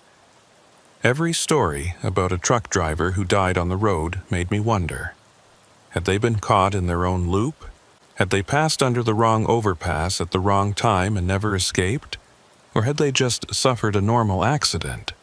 The kind of tragedy that happens on highways every day. I'd never know, and that uncertainty gnawed at me. On the 4th day of my time off, I tried to research it. I sat at my computer and typed searches into Google. I-70 Indiana Overpass. Mile marker 178 accident. Highway echo phenomenon. I found nothing. News articles about crashes, yes. Maintenance records for bridges, engineering reports on structural integrity, but nothing about loops. Nothing about time getting stuck. Nothing about the impossible thing I'd experienced. I tried more specific searches. Driver trapped under overpass, highway time loop, repeating mile marker. Still nothing. A few conspiracy theory websites, a couple of creative writing forums where people shared fictional stories about cursed roads. But no genuine accounts, no other drivers reporting the same experience. Was I the only one? Or had others experienced it but couldn't talk about it, couldn't document it, just like I couldn't write it in my logbook? Or had others experienced it and never escaped? That thought kept me awake at night. The image of other drivers, dozens or hundreds of them, still caught in loops on highways across the country, still passing under cursed overpasses, still hearing echoes that lasted too long, still watching their mile markers refuse to change, trapped forever in a single mile of highway, driving in circles until their fuel ran out, or their minds broke, or they simply faded away into nothing. On the 7th day, I got back in my truck. I had to. I couldn't quit driving, couldn't give up my livelihood because of one inexplicable night. I'd been a trucker for 11 years, and it was the only life I knew. But I changed my routes. I started refusing loads that would take me through Indiana. I avoided I-70 entirely, even the sections in other states. I found myself planning trips that minimized the number of overpasses I'd have to drive under, even if it meant longer routes and less efficient hauling. Dispatch noticed, but didn't say anything. Drivers have preferences after all. Some won't drive in winter weather, some won't take overnight loads, some refuse to go into major cities. Me, I won't drive under too many overpasses. It's quirky maybe, but not so unusual that it raises red flags. And for a while it worked. I drove for months without incident. Made my deliveries, earned my pay, lived my life. But I still heard it. The echo. Faint but persistent, lurking at the edge of my perception. Every time I passed under an overpass, even the safe ones, even the normal ones, there was a split second where the echo lasted just slightly too long. A millisecond, maybe less. Imperceptible to anyone else, but crystal clear to me, and in that extended echo, I could hear it. The counting. Far away, muted, but still going. 99, 98, 97. It had started over. The countdown had reset and begun again. I don't know if it's counting down for me specifically or for the next driver who would get caught. I don't know if it's counting down to another reset or to something worse. I just know that it's happening. Somewhere out there on I-70 in Indiana, at mile marker 178. The overpass is waiting. The loop is ready. And someday, someone else will drive under it at exactly the wrong moment, and they'll experience what I experienced. Maybe they'll escape, like I did. Maybe they won't. 3 months after my experience, I was at a truck stop in Tennessee grabbing dinner at the attached diner. I sat at the counter eating meatloaf and mashed potatoes when another driver sat down next to me. He was older than me, maybe late 50s, with gray hair and weathered skin. He ordered coffee, black, and sat there stirring it even though he hadn't added anything. "You drive long haul?" he asked after a while. "Yeah," I said. 11 years now. "Ever run into anything strange out on the highway?" The question made my blood run cold. I put down my fork and looked at him properly for the first time. His eyes had a haunted quality, the look of someone who'd seen something that changed them fundamentally. "Strange how?" I asked carefully. He stirred his coffee some more, not meeting my gaze. "Overpasses. Ever notice anything weird about overpasses?" My heart was pounding. "What kind of weird?" "Echoes," he said quietly. "Echoes that last too long." We sat in silence for a long moment. Around us, the diner continued its normal operation. Other divers ate their meals, complained about traffic and dispatch and fuel prices. The waitress refilled coffee cups and took orders. Everything was normal. Everything except this conversation. "I-70?" I asked, even though I knew the answer. "I-70, he confirmed. "Indiana, mile marker 178. "You got out," I said. Not a question. He was sitting here after all. He'd survived it. "Yeah, you too, I'm guessing." I nodded. "How many times?" he asked. "How many loops before you broke free?" I thought about it. I'd never actually counted, had been too disoriented, too terrified to keep accurate track. "I don't know. 100? More?" "I did 73, he said. "Counted every one. Thought if I kept count, stayed aware, I could figure out a pattern. Find a way to break the loop." "Did you? Find a pattern?" He shook his head. "No, it just let me go. After the 73rd loop, no reason I could figure." "The countdown," I said. "Did you hear it?" His hands tightened on his coffee cup. "Yeah. Got down to 0. That's when it reset. Let me move forward 1 mile. "The same," I said. "What do you think it means? What is that place?"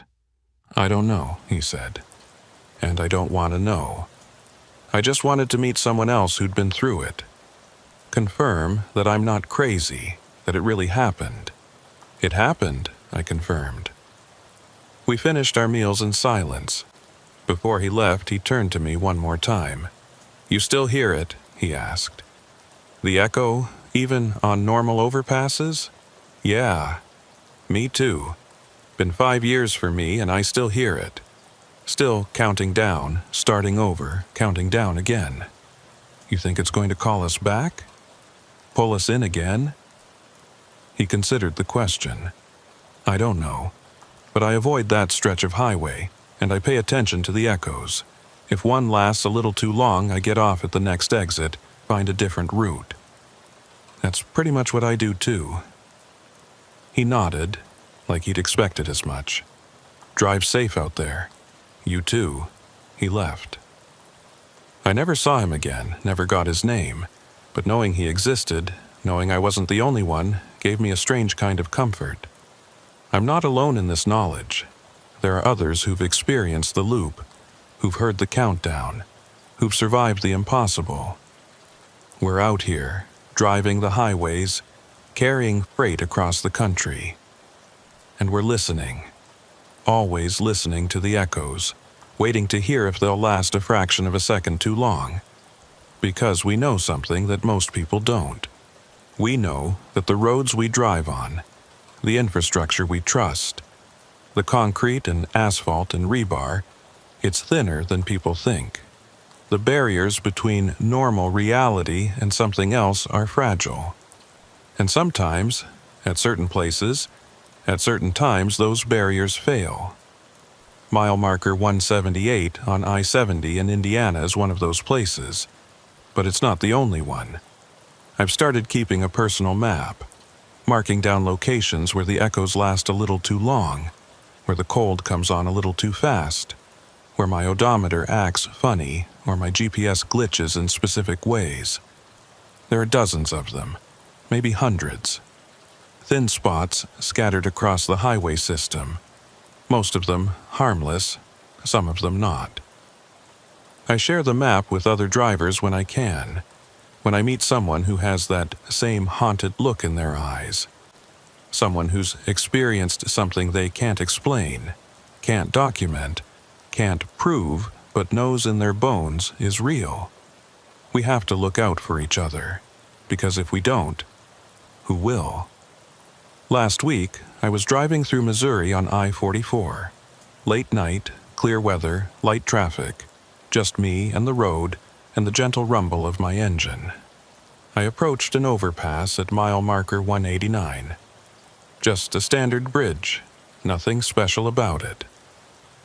I'd driven under it dozens of times before without incident. But as I got close, I felt it, that cold.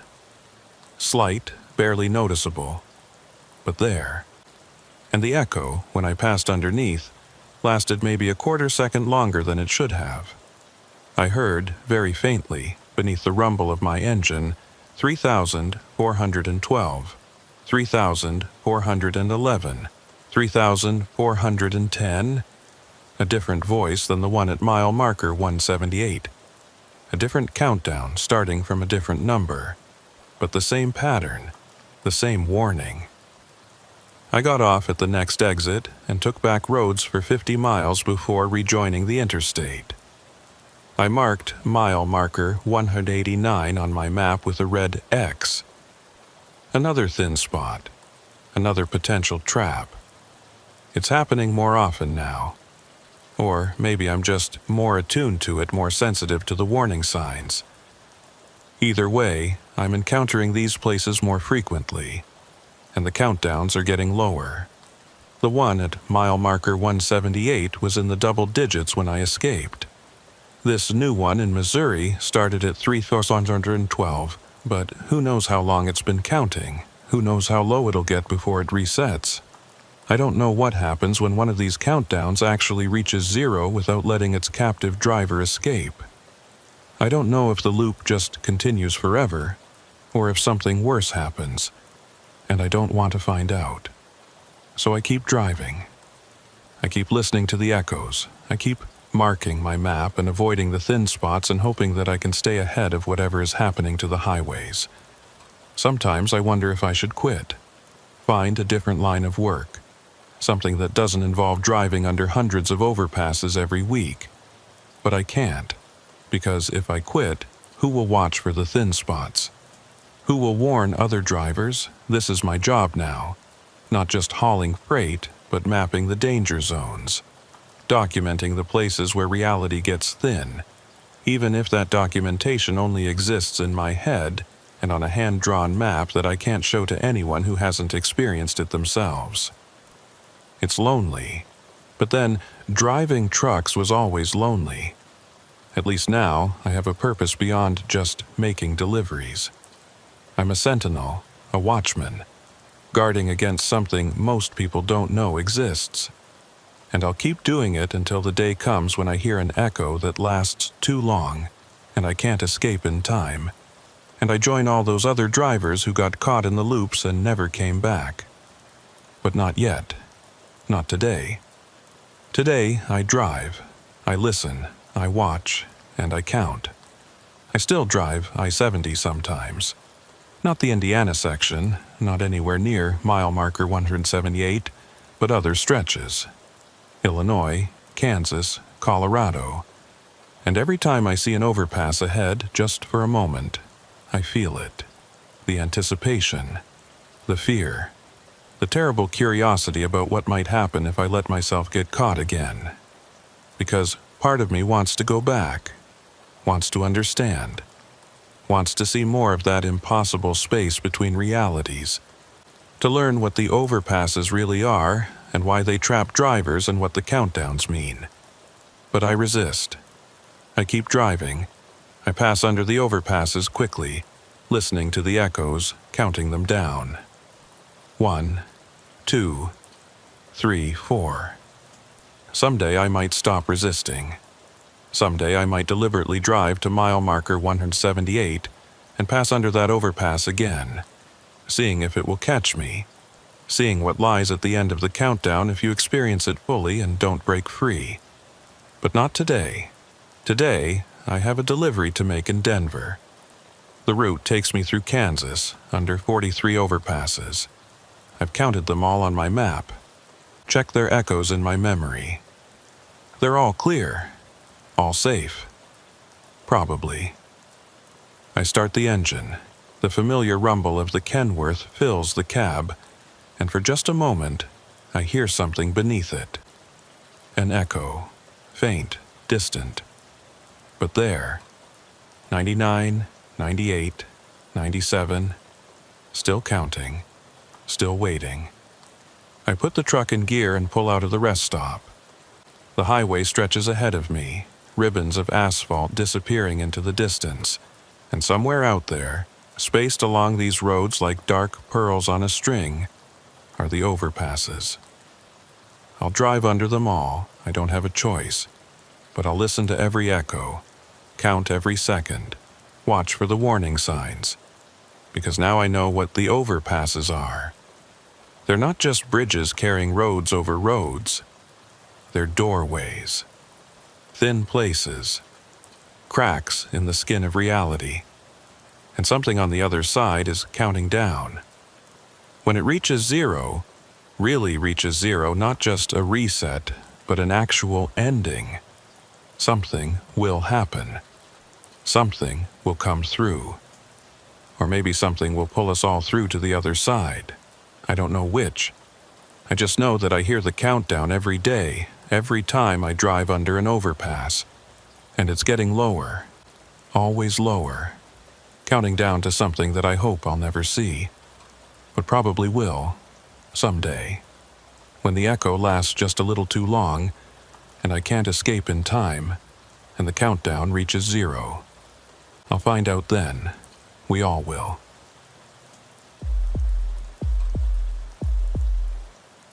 The GPS died at exactly 9:47 p.m. on a Thursday in October, somewhere between Pittsburgh and Cleveland. One moment it was showing my route in crisp blue lines across the screen, the next it was just black. No warning, no error message, just nothing. I tapped it a few times, the way you do when technology fails you. Like percussive maintenance might somehow fix a blown circuit board. It stayed dead. My name is Mason Briggs, and I've been hauling freight for 7 years. 7 years is long enough to know most of the major routes by heart, but not long enough to know every back road and alternate route in the country. I-80 through northern Ohio is a road I've driven maybe 30, 40 times. I know where the truck stops are, where the construction zones tend to be, which exits have decent food, and which ones you should skip. But I don't have it memorized. Not mile by mile. Not in the dark. The truck I drive is a 2015 Freightliner Cascadia, white with faded red lettering on the doors. She's got 640,000 miles on her, runs decent enough, though the transmission's been acting up lately, slipping between gears sometimes, hesitating when I ask her to shift. I've been meaning to get it looked at, but you know how it is. There's always another load, always another deadline, always a reason to put off maintenance until next week. I was hauling industrial parts that night. Fabricated steel components, maybe 5 tons worth, going to a manufacturing plant outside of Cleveland. The load was balanced well, sitting right over the tandems where it should be. No handling problems, no weird sounds from the trailer. Just a clean, straightforward haul. When the GPS died, I wasn't worried. I had my phone, and even though the battery was at 30%, that was enough to get me to Cleveland. I pulled up the Maps app, typed in my destination, and set it on the dash mount. The route matched what my GPS had shown. Stay on I-80 West for another 90 miles. Take exit 173 to I-480. Follow that for another 20, then surface streets to the plant. Simple. I'd done versions of this drive dozens of times. I was running behind schedule. Not drastically, but enough that I'd been pushing my speed a little higher than I should. I'd left Pittsburgh at 3 p.m., should have been in Cleveland by 11 p.m. at the latest. But I'd hit traffic near Youngstown, road construction that backed everything up for close to an hour. By the time I cleared that mess, it was already past 8 p.m., and I still had 100 miles to go. The sky was overcast, thick clouds blocking any moonlight or stars. The kind of darkness that makes the highway feel like a tunnel, with only your headlights to show you where you're going. No other traffic on the road, or at least, I hadn't seen another vehicle in 20 minutes. Just me and the pavement, and the darkness pressing in on all sides. Around 10:15 p.m., my phone started acting strange. The map display flickered. The blue dot that showed my position jumped ahead about 5 miles, then snapped back, then jumped ahead again. The estimated arrival time changed from 11:42 p.m. to 12:17 p.m. to 10:58 p.m., cycling through different times like the app couldn't decide what was real. I picked up the phone, thinking maybe the mount wasn't holding it steady. Maybe the vibration from the engine was causing some kind of glitch. But when I looked at it directly, the screen was fine. Steady image, clear display, no problems. Until I put it back in the mount. Then the flickering started again. I tried restarting the app. That helped for about 2 minutes. Then the same problem came back. I tried restarting the phone entirely. That took longer, almost a minute of staring at the Apple logo while the phone booted back up. And when the Maps app finally reloaded, it worked normally for maybe 5 minutes before the flickering resumed. Technology is unreliable. I've learned that over 7 years of driving. GPS units fail, phones glitch, CB radios cut out. You deal with it. You navigate by road signs and mile markers and the general sense of direction that you develop after enough time on the highways. So I stopped relying on the phone. I'd watch for the exit numbers, keep track of where I was manually. I-80 was a straight shot west, hard to get lost on. All I had to do was watch for exit 173, the one that would take me north to I-480 and then to Cleveland. The mile markers helped. They passed by regularly, lit up by my headlights for a moment before disappearing behind me. 197, 201. 205. I was making steady progress, even if my exact position on a map was unclear. Around 10:35 p.m. I saw the overpass ahead. It was a standard highway overpass, the kind you see thousands of times as a long-haul driver. 2 lanes of some county or state route crossing over I-80, carried by a concrete bridge maybe 30 feet above the highway. The supports were square and solid, painted that industrial gray-green color that all Department of Transportation concrete seems to be. There was graffiti on the pillars, tags and marks in faded spray paint. The kind of territorial pissing that taggers do on infrastructure they can reach from the ground. Nothing unusual about it. Nothing worth noticing. I passed underneath at 67 miles per hour, and my headlights lit up the underside of the bridge for maybe 2 seconds. The usual echo of my engine bounced back at me, that low rumble that happens when you drive through any enclosed space. It faded as I emerged on the other side, and I kept going, watching the mile markers. At mile marker 217, there was an exit. Not a major one, just a single off-ramp leading to some state route I'd never heard of.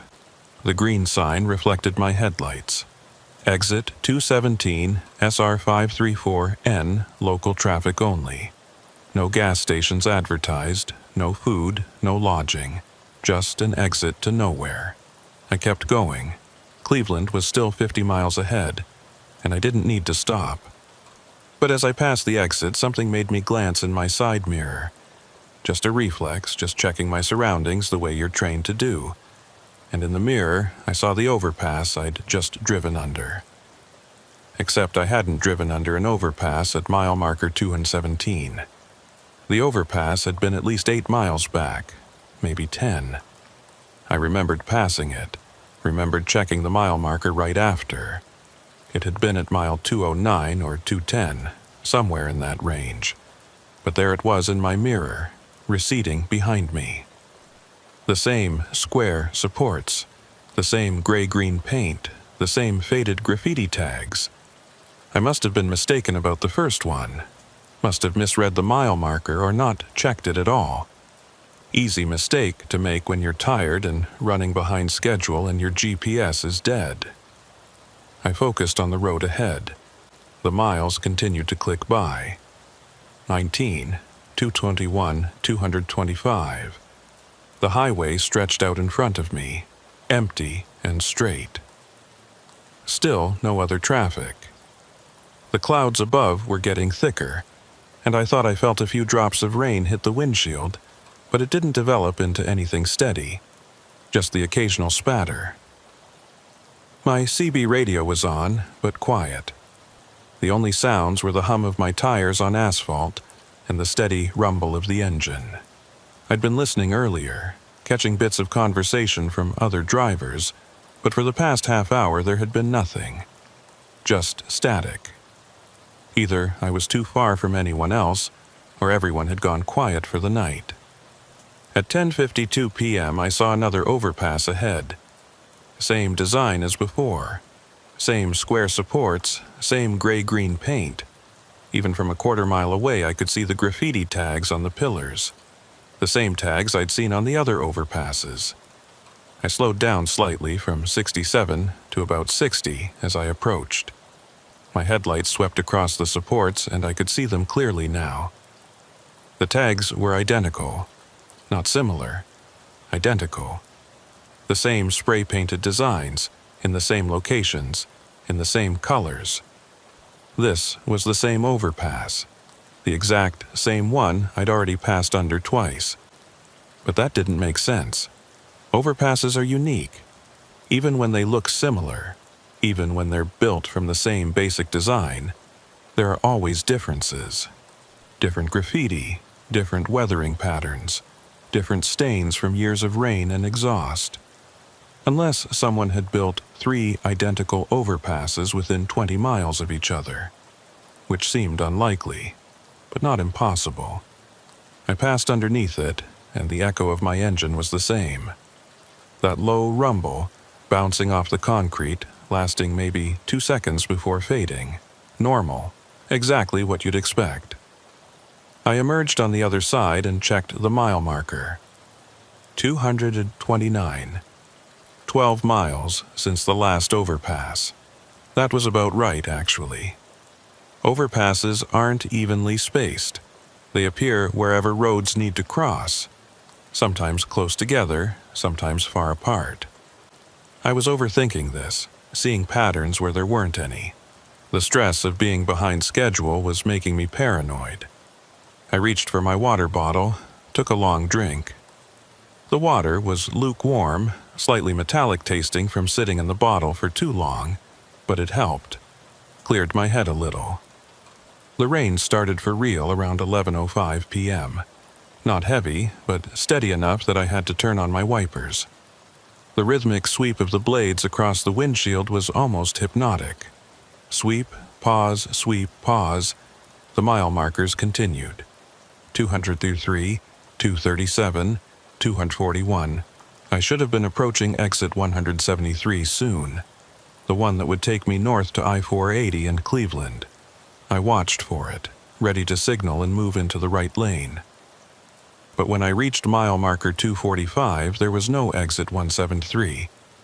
In fact, there were no exits at all, just highway stretching ahead, unbroken, no off-ramps or rest areas or turnarounds. I must have missed it.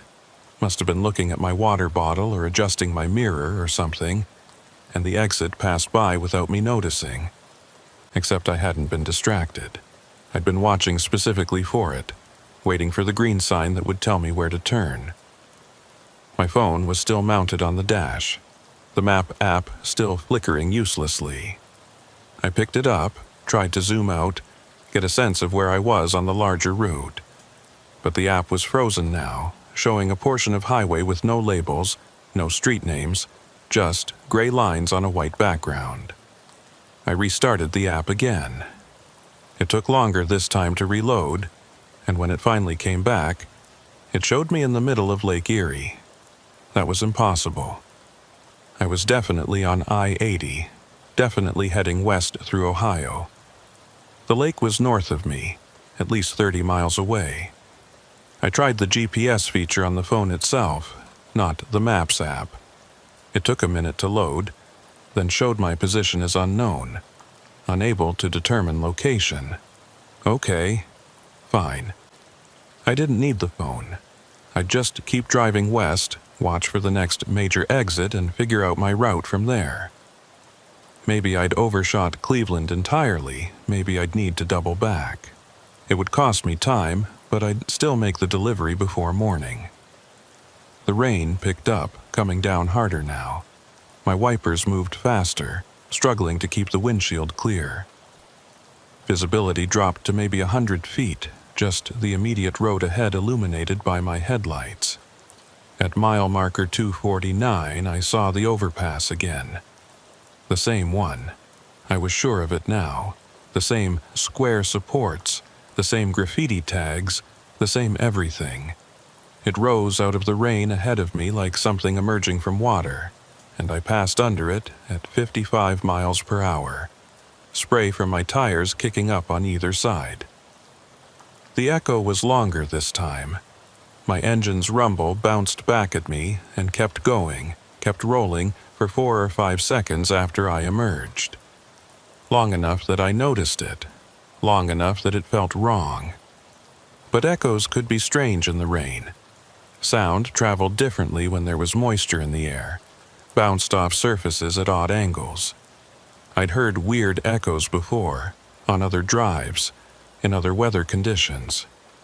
I checked my mirrors and saw the overpass receding behind me through the rain. Mile marker 253 passed, then 257, then 261. No exits, no rest stops, no other vehicles on the road. Just highway and rain and darkness. My fuel gauge was showing 3/4 full. I'd filled up in Pittsburgh before starting the drive, and I should have burned through maybe a quarter tank by now. The gauge was reading about right, but something nagged at me. I'd been driving for over 3 hours. In 3 hours, at highway speeds, I should have gone close to 200 miles. Maybe more, given how I'd been pushing the speed limit. Yet, according to the mile markers, I'd only traveled from around mile 197 to mile 261. 64 miles in 3 hours. That couldn't be right. Even with the traffic jam near Youngstown, even with the reduced speed in the rain, I should have covered more ground than that. I looked at my speedometer. It showed 58 miles per hour. I looked at the road sliding past beneath me, the mile markers appearing and disappearing in my headlights. Everything seemed normal, seemed to match the speed I was traveling, but the numbers weren't adding up. At 11:23 p.m., my CB radio crackled to life.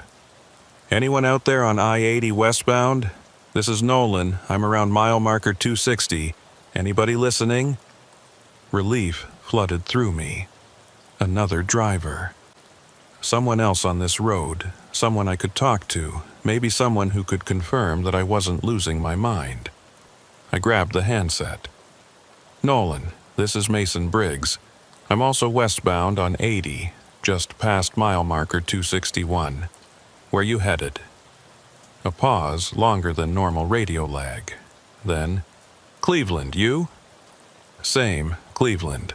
Delivery at a manufacturing plant, supposed to be there by midnight." "Yeah, me too. Different plant probably, but same city." "You having any problems with navigation?" "My GPS died and my phone's acting weird." Another long pause. "Yeah, same here. GPS went out about an hour ago. Phone's no help either. You seeing the overpasses?" My hands tightened on the wheel. "The overpasses? Same bridge over and over. Or bridges that look the same, I can't tell. You seeing that?" "Yeah," I said, my voice quieter than I intended. "Same graffiti, same everything." "Thought I was going crazy," Nolan said. "Been passing under what looks like the same overpass every 8 or 10 miles, and there are no exits, no way off this highway. How long you been driving this stretch?" "Since about 9:30, so almost 2 hours. And I've only gone maybe 40 miles according to the markers." The same problem I was having. We were both traveling at highway speeds, but covering distance way too slowly. "Have you seen any other vehicles?" I asked. "Any traffic at all?" "Nothing. Just empty road. You?" "Same." We sat in silence for a moment, the CB connection holding, neither of us quite sure what to say next. "What do you think is happening?" Nolan finally asked. I didn't have an answer. I had theories. Equipment failure, some kind of localized fog affecting our perception, exhaustion causing us both to hallucinate similar things. But none of those theories felt right. "I don't know," I said. "But I think we should stay in contact. Keep talking on the CB, let each other know what we're seeing." "Agreed. I'm going to try getting off at the next exit, if there is a next exit." "Let me know how that goes." "Will do." Nolan out. The CB went back to static. I set the handset down and focused on the road ahead. It was oddly comforting, knowing someone else was experiencing the same thing. It meant I wasn't hallucinating, wasn't suffering from some kind of break with reality. Whatever was happening was external, was real, was affecting both of us. But that comfort was short-lived, because if this was real, if something genuinely wrong was happening with this stretch of highway, then we were in trouble. Oh, at mile marker 265, the overpass appeared again. I slowed down even more, down to 45 miles per hour, and approached it carefully. The rain was still coming down, and my wipers swept back and forth, clearing the windshield just long enough for me to see clearly before the rain obscured everything again. The graffiti tags on the supports were more visible now that I was going slower. I could make out individual letters and symbols. There was a tag in red spray paint that looked like raise, or maybe rise. Below that, in blue, something that might have been initials. And on the right support, a simple design. A circle with a line through it. I memorized these details as I passed underneath. If I saw this overpass again, I'd be able to confirm it was the same one, not just similar. The echo lasted 7 seconds. I counted them. My engine's rumble amplified by the concrete, bouncing back at me, following my truck as I emerged on the other side. 7 full seconds of sound that should have faded in 2. I grabbed the CB handset. "Nolan, you there?" Static for a moment, then, "Yeah, I'm here, what's up?" I just passed under another overpass. Same tags, same design. Echo lasted 7 seconds. 7. Mine lasted maybe 5 when I went under it last time. How many have you passed under so far? I thought about it. 5, maybe 6. I'm losing count. Same, and the mile markers are still increasing, but way too slow. I've been driving for another 10 minutes since we last talked, and I've only gone 4 miles according to the markers. Something's wrong with the distance, I said. Or with time, or both. What do you mean? I mean, we're traveling at normal speeds, 50, 60 miles per hour, but the mile markers aren't reflecting that. It's like the road is stretching, like the space between markers is longer than it should be. That doesn't make any sense. None of this makes sense, but that's what's happening. The CB went quiet again. I could hear the rain on the roof of my cab, a steady drumming that should have been soothing but instead felt oppressive. Mason? Nolan's voice came back. I just saw an exit sign. You did? What does it say? Exit 217, SR 534 North, local traffic only. My stomach dropped. That's the same exit I passed an hour ago, mile marker 217. But I'm at mile marker 269. The exit should be, I know, it should be 52 miles behind you, but it's not. I'm taking it, Nolan said.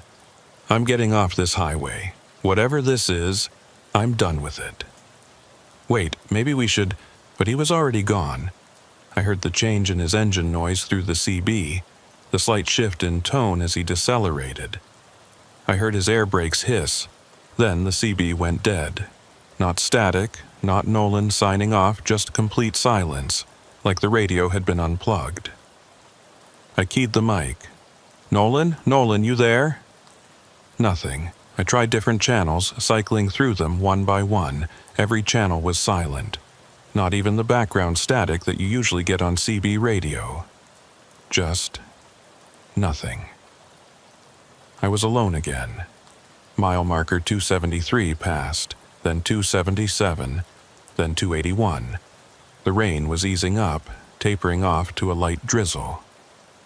I could see further now, maybe 200 feet ahead. The road was empty. No taillights from Nolan's truck, no headlights from oncoming traffic. At mile marker 285, I saw the exit sign. Exit 217. SR 534N, local traffic only. The same exit. At mile marker 285, where it had no business being, I slowed down, considering. Should I take it? Follow Nolan's lead, get off this highway? But Nolan had disappeared right after he said he was taking the exit. His CB had cut out, and I hadn't heard from him since. Maybe taking the exit was what triggered whatever had happened to him.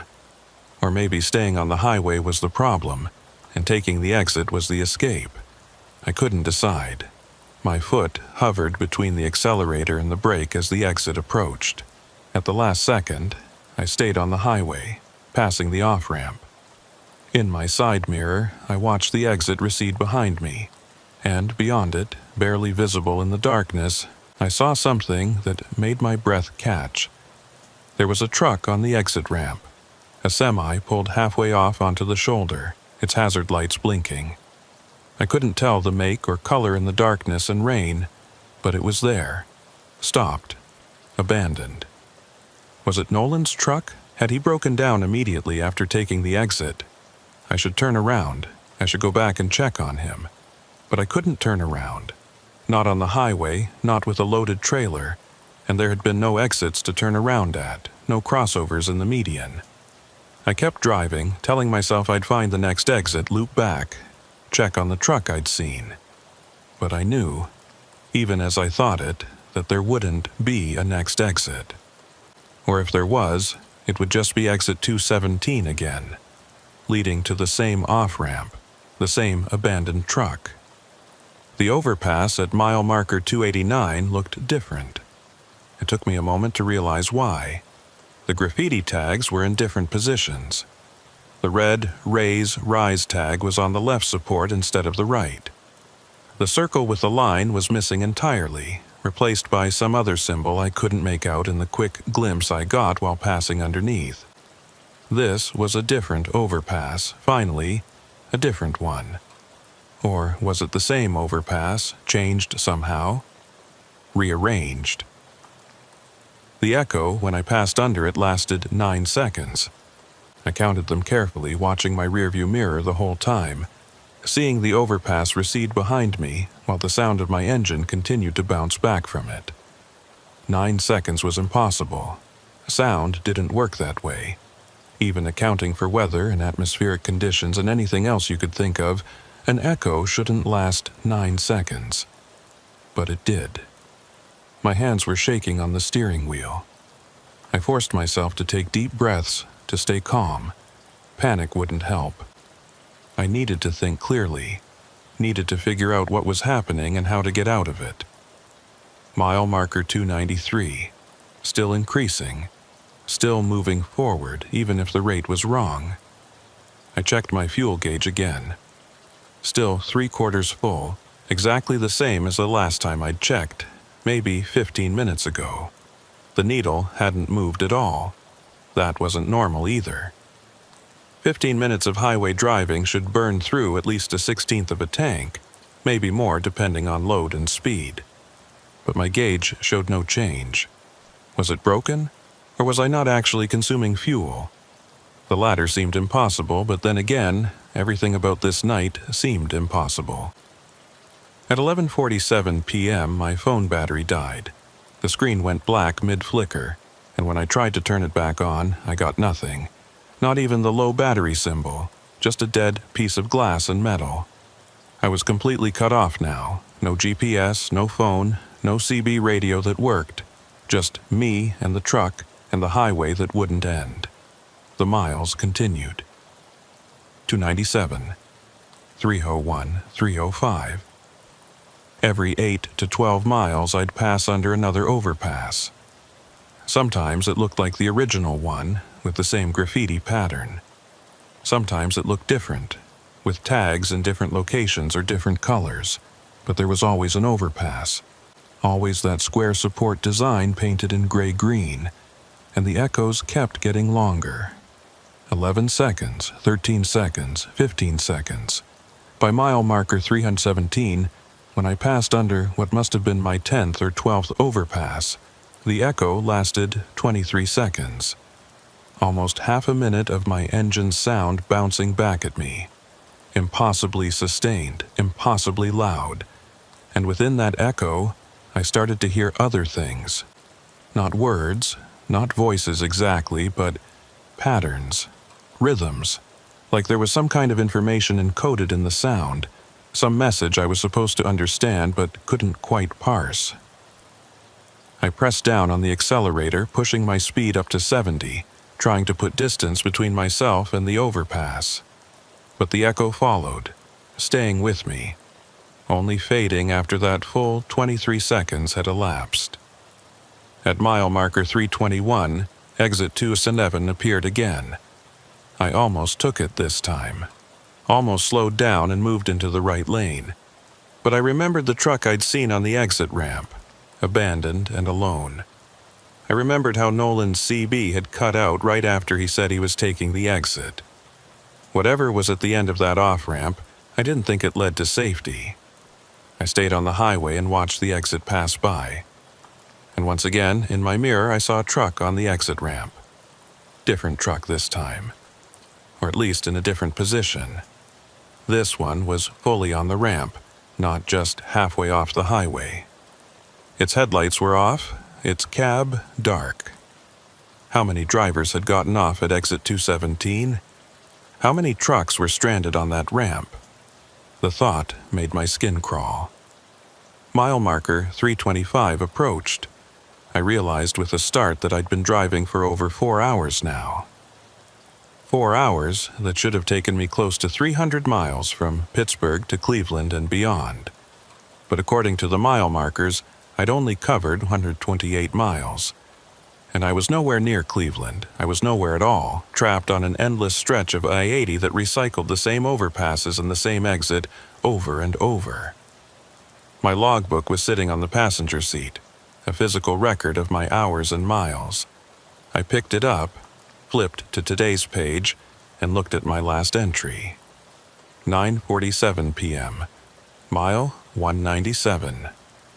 GPS failure. I'd written that when my GPS first died. Below it, I'd meant to record more entries, times and locations, the standard documentation that every commercial driver is required to keep. But the space below that entry was blank. Not blank because I hadn't written anything. Blank because the lines were gone. The printed lines that had been on the page, the ones you write your entries on, had disappeared. It was just white paper now, smooth and unmarked. I flipped to the previous page. The lines were there, and my earlier entries from the past few days were visible and clear.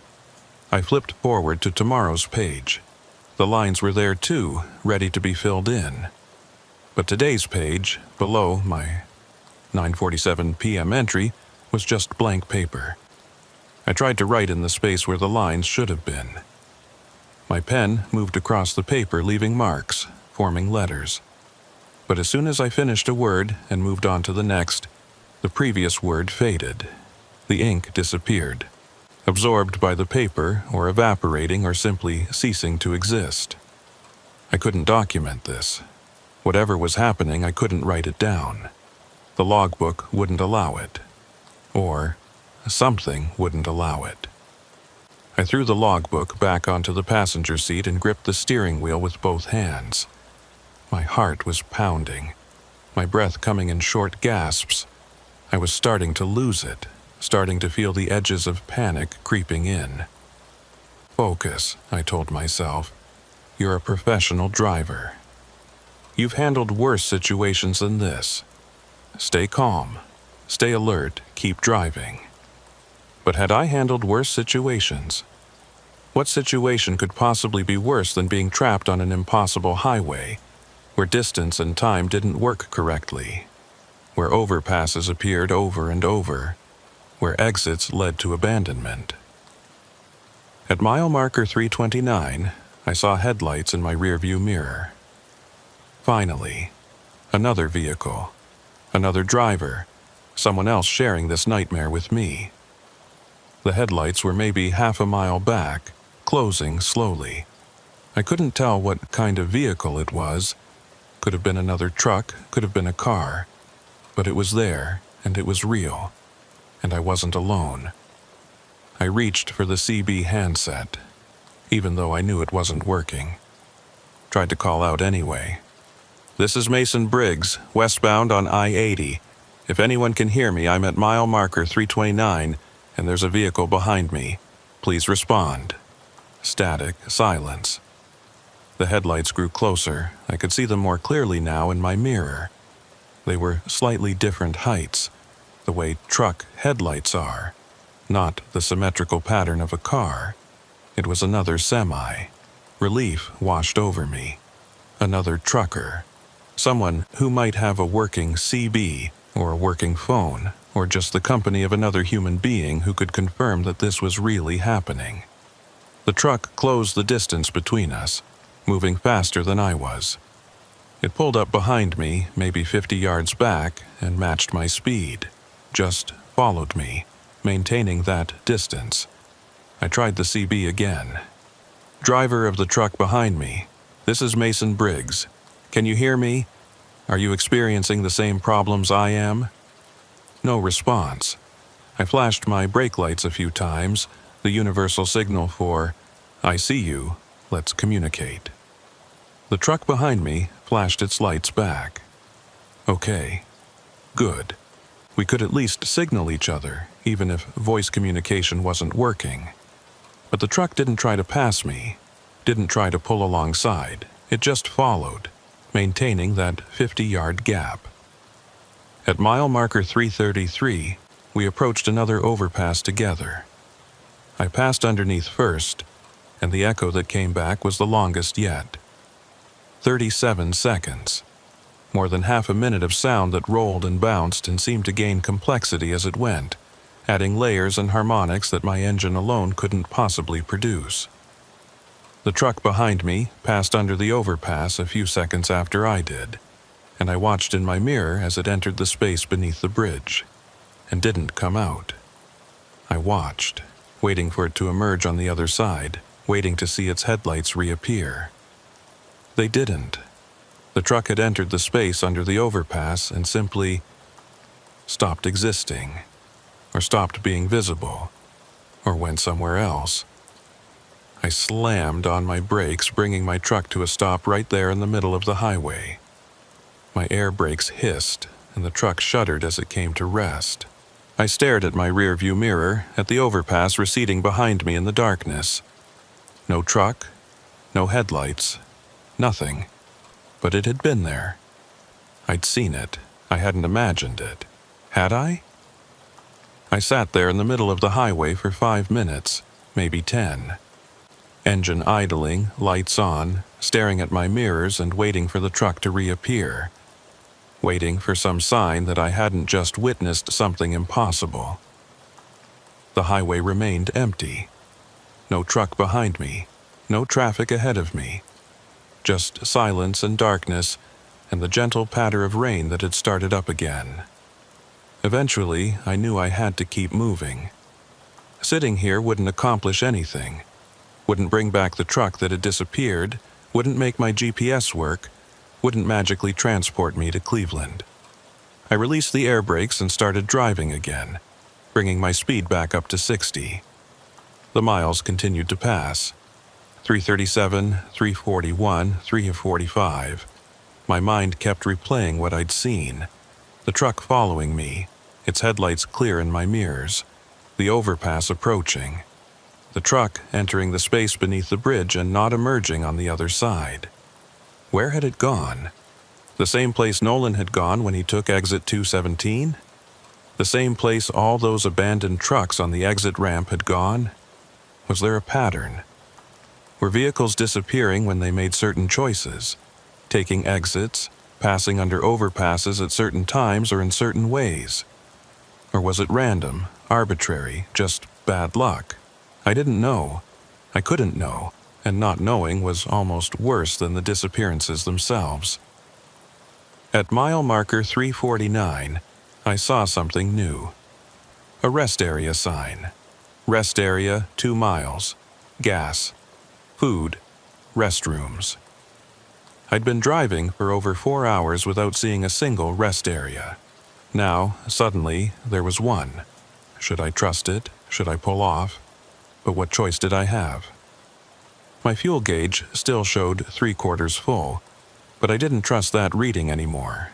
Didn't trust any of my instruments. For all I knew, I was running on fumes, and the gauge was just frozen at 3/4. And I needed to use the bathroom. Needed to splash some water on my face. Maybe grab some coffee if the rest area was actually open. Needed to ground myself in physical reality, in normal human activities that would remind me I was still alive and still sane. The rest area appeared at mile marker 351, just where the sign had promised. There were lights, sodium vapor lamps casting that familiar orange glow over parking spaces and walkways. I could see the building, a standard highway rest stop with restrooms and vending machines and maybe a small convenience store, but I couldn't see any other vehicles. The parking lot was empty. Not a single car or truck in any of the spaces. I signaled and took the exit ramp, slowing down as I approached the rest area. My headlights swept across the empty parking lot, across the building's glass front doors, across the picnic tables and trash cans that surrounded the structure. Everything looked normal.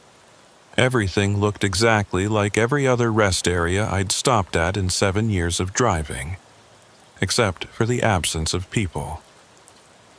I pulled into a parking space near the building and set my air brakes. For a long moment, I just sat there in the cab, engine running, trying to decide if this was a good idea.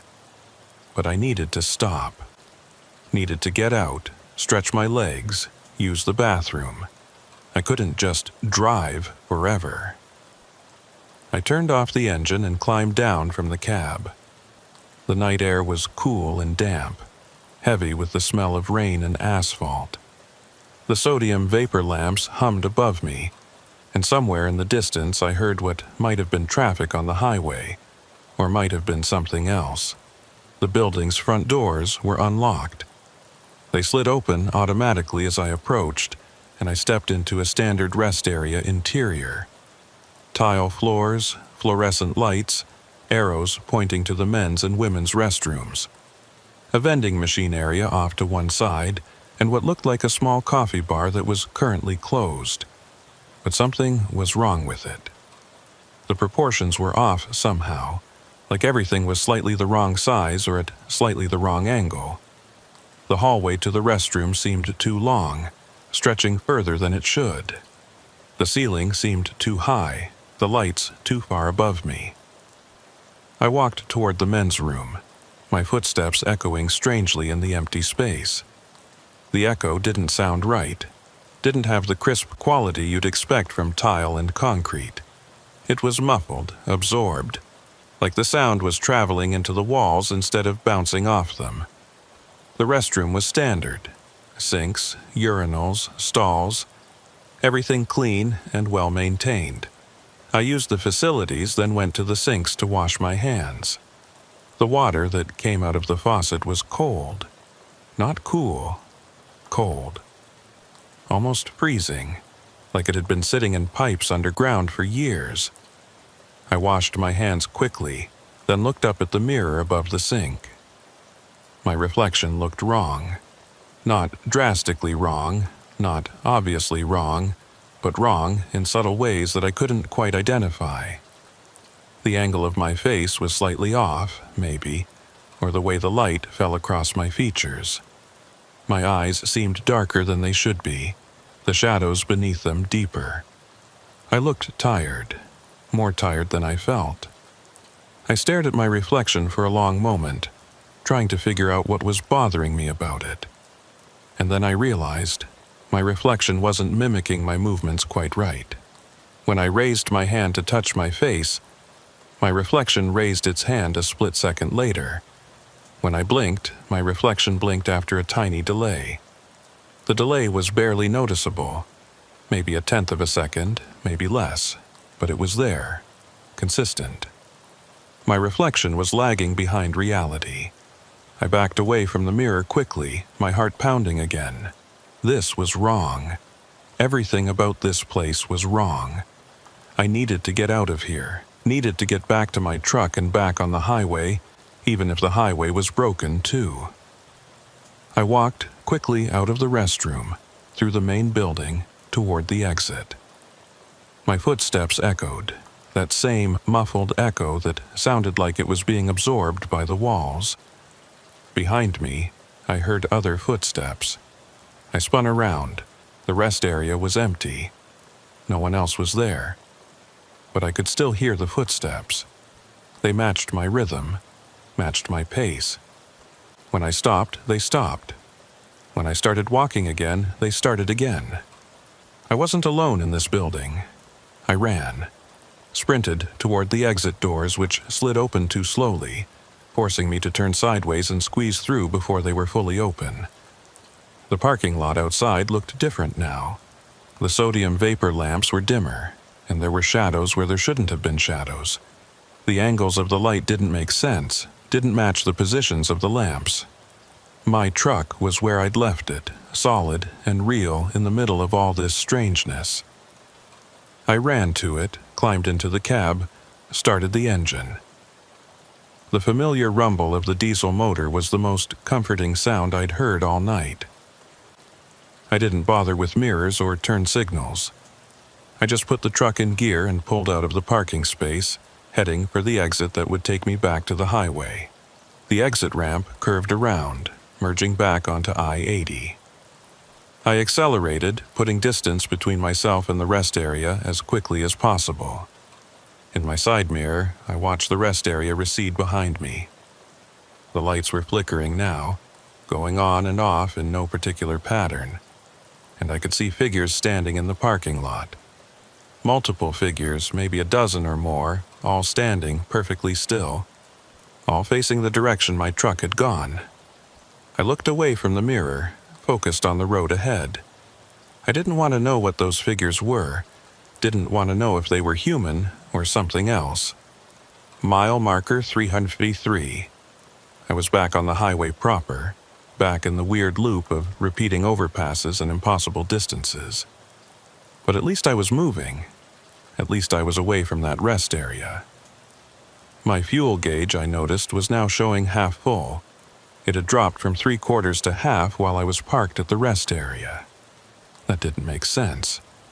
I'd had the engine off for at most 15 minutes, and even with the accessories running, that shouldn't have drained much fuel. Unless time at the rest area had passed differently. Unless those 15 minutes I'd experienced had been longer in real terms. Or unless the fuel gauge was finally telling the truth, and I'd been running low this whole time without realizing it.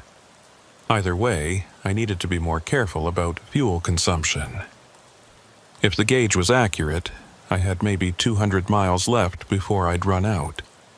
And I had no idea where I could refuel, or if there were any gas stations on this cursed stretch of highway. The overpasses continued to appear at regular intervals. Every 8 to 10 miles there was another one, and the echoes when I passed under them were getting longer and stranger. 42 seconds, 48 seconds, 55 seconds. Almost a full minute of sound bouncing back at me, layered with those same rhythms and patterns that felt like they meant something but that I couldn't understand. At mile marker 365, I saw exit 217 again. This time, there were 3 trucks on the exit ramp. All of them parked at different points, all of them dark and apparently abandoned. I could see their shapes clearly in my headlights as I passed by. One close to the highway, one about halfway up the ramp, one at the very top where the ramp met SR 534. 3 drivers who'd made the same choice. Get off the highway, take the exit, hope for better luck on side roads. And all 3 of them had ended up stuck, or worse. I wasn't taking that exit. No matter how many times it appeared, no matter how tempting it might be to try a different route, I wasn't leaving the highway. Because at least on the highway I was still moving. Still making some kind of progress, even if it was slower than it should be. My CB radio crackled unexpectedly. Anyone out there? This is... can't. The transmission was broken up, barely audible through the static, but it was a voice, a human voice. I grabbed the handset. This is Mason Briggs. I can hear you, but you're breaking up. Repeat your last transmission. More static, then 217. Taken it 3 times. Keeps bringing me back. My stomach clenched. Say again, you've taken exit 217 3 times. Can't get off. Highway won't let me, always brings me back. Where are you now? What's your location? The static increased, drowning out any response. I tried adjusting the squelch, tried different channels, but the voice was gone. Lost in the electronic noise. Someone else was stuck in this loop. Someone who'd tried to escape by taking the exit, and the highway had brought them back. 3 times. How was that possible? If you took an exit, you left the highway. You got on side roads, headed toward towns or cities or wherever the exit led. You didn't somehow end up back on the highway you'd just left. Unless the exit didn't really go anywhere. Unless it was a loop of its own. A closed circle that looked like it was leading away but actually just curved back around. Or unless the highway wouldn't let you leave. That thought was more terrifying than anything else I'd considered. The idea that this wasn't just broken reality or malfunctioning physics, but something intentional. Something that wanted to keep drivers trapped here. Mile marker 369 passed, then 373, then 377. I'd been driving I checked my watch, but it had stopped. The second hand was frozen, pointing at the 7. The digital readout on my dashboard clock was flickering between different times.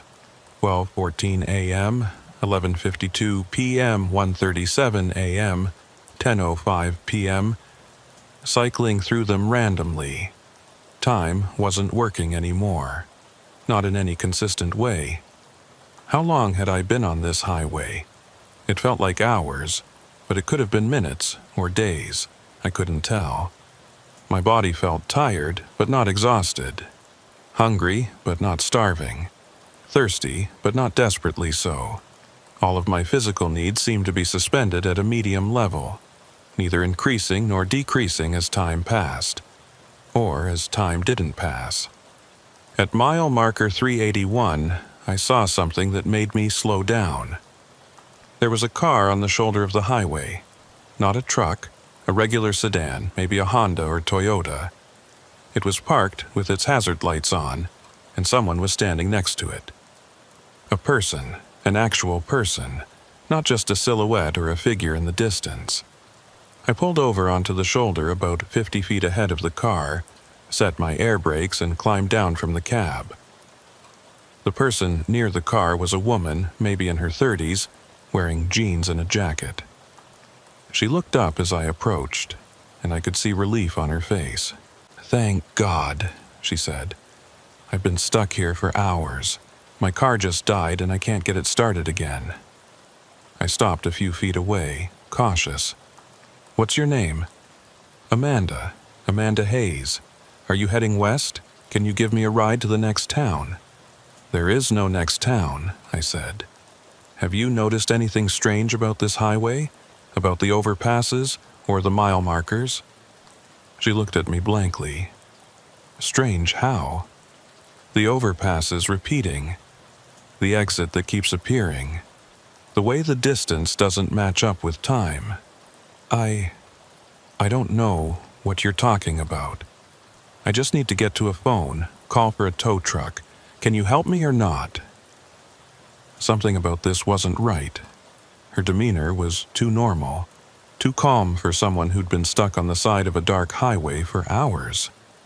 And she wasn't reacting to any of the weird things I was describing. "When did your car break down?" I asked. "Around, I don't know, maybe 11 p.m.? I've lost track of time." "What were you doing on this highway? Where were you headed?" "I was driving to Cleveland from Pittsburgh. Is that important?" The same route I was on. The same route Nolan had been on. "Did you pass under any overpasses before your car broke down?" "I mean, yes, probably. There are overpasses on every highway. Why are you asking all these questions? Are you going to help me or not?" I looked at her car more closely. It was a newer model, clean and well-maintained. The hazard lights were blinking steadily.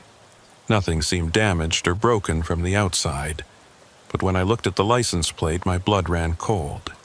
The plate was blank, not removed, blank, like it had been painted over or covered, except there was no paint, no covering, just smooth metal where the numbers and letters should have been.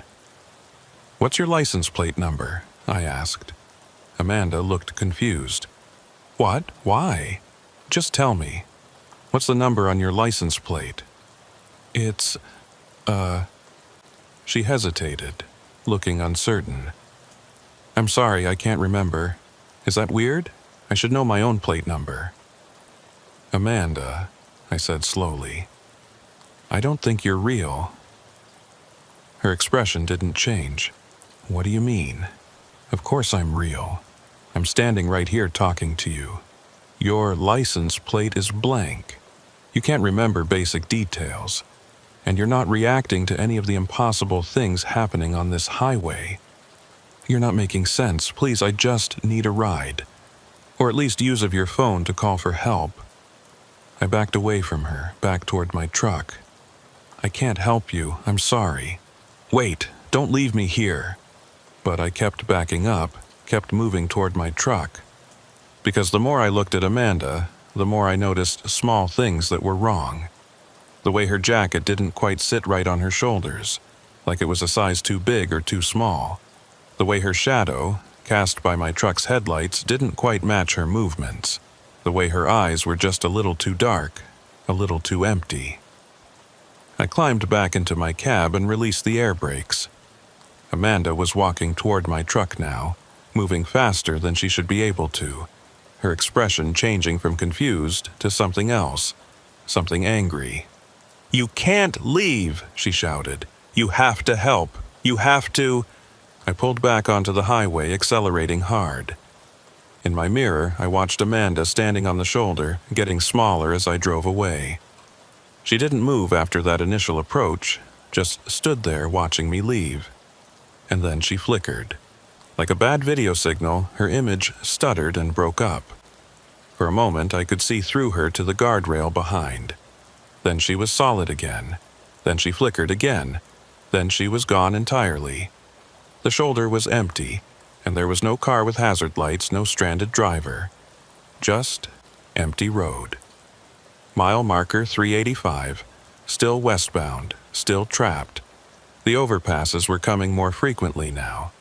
Every 5 miles instead of every 8 or 10, and they were all starting to look the same again.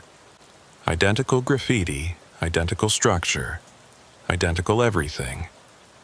The echoes, when I passed under them, were over a minute long now. 73 seconds, 81 seconds, 94 seconds. Almost 2 full minutes of sound following me, layered and complex, carrying within it those patterns that I still couldn't decode. At mile marker 393, my fuel gauge dropped to a quarter tank. At mile marker 397, it was at an eighth. At mile marker 401, the low fuel warning light came on. I had maybe 40 miles left. 50, if I was lucky, and the gauge was being pessimistic. 40 miles to find a gas station or way off this highway, or something. Because if I ran out of fuel out here, I'd be stuck. Another truck abandoned on the shoulder, another driver who'd gotten caught in the loop and couldn't escape. The CB radio crackled again. "Can anyone hear me? This is Nolan. I'm stuck. Please." My heart leapt. "Nolan, this is Mason. Where are you?" "Don't know. Took the exit. But I'm still... The overpass keeps... Nolan, listen to me. Don't take the exits. Stay on the highway. Do you understand?" "Can't stay. Out of fuel. Have to walk." "No! Don't leave your truck. Stay in the cab. Keep the doors locked." But the transmission was already degrading, breaking up into static. I tried to respond, tried to give more instructions, but I didn't know if he could hear me. The radio went silent again. Mile marker 405. My fuel gauge showing almost empty now. I was running out of time, running out of fuel, running out of options. And then, ahead of me, I saw something different. Not an overpass. Not an exit. Something else. A bridge. A massive bridge much larger than the overpasses I'd been passing under. It crossed over the highway like a cathedral, concrete and steel rising high above the road, carrying what must have been a major interstate or state route. And there were lights on it. Real lights, not the strange flickering lights of the rest area. The warm glow of actual traffic, vehicles crossing the bridge, going about their normal business. Normal reality was up there.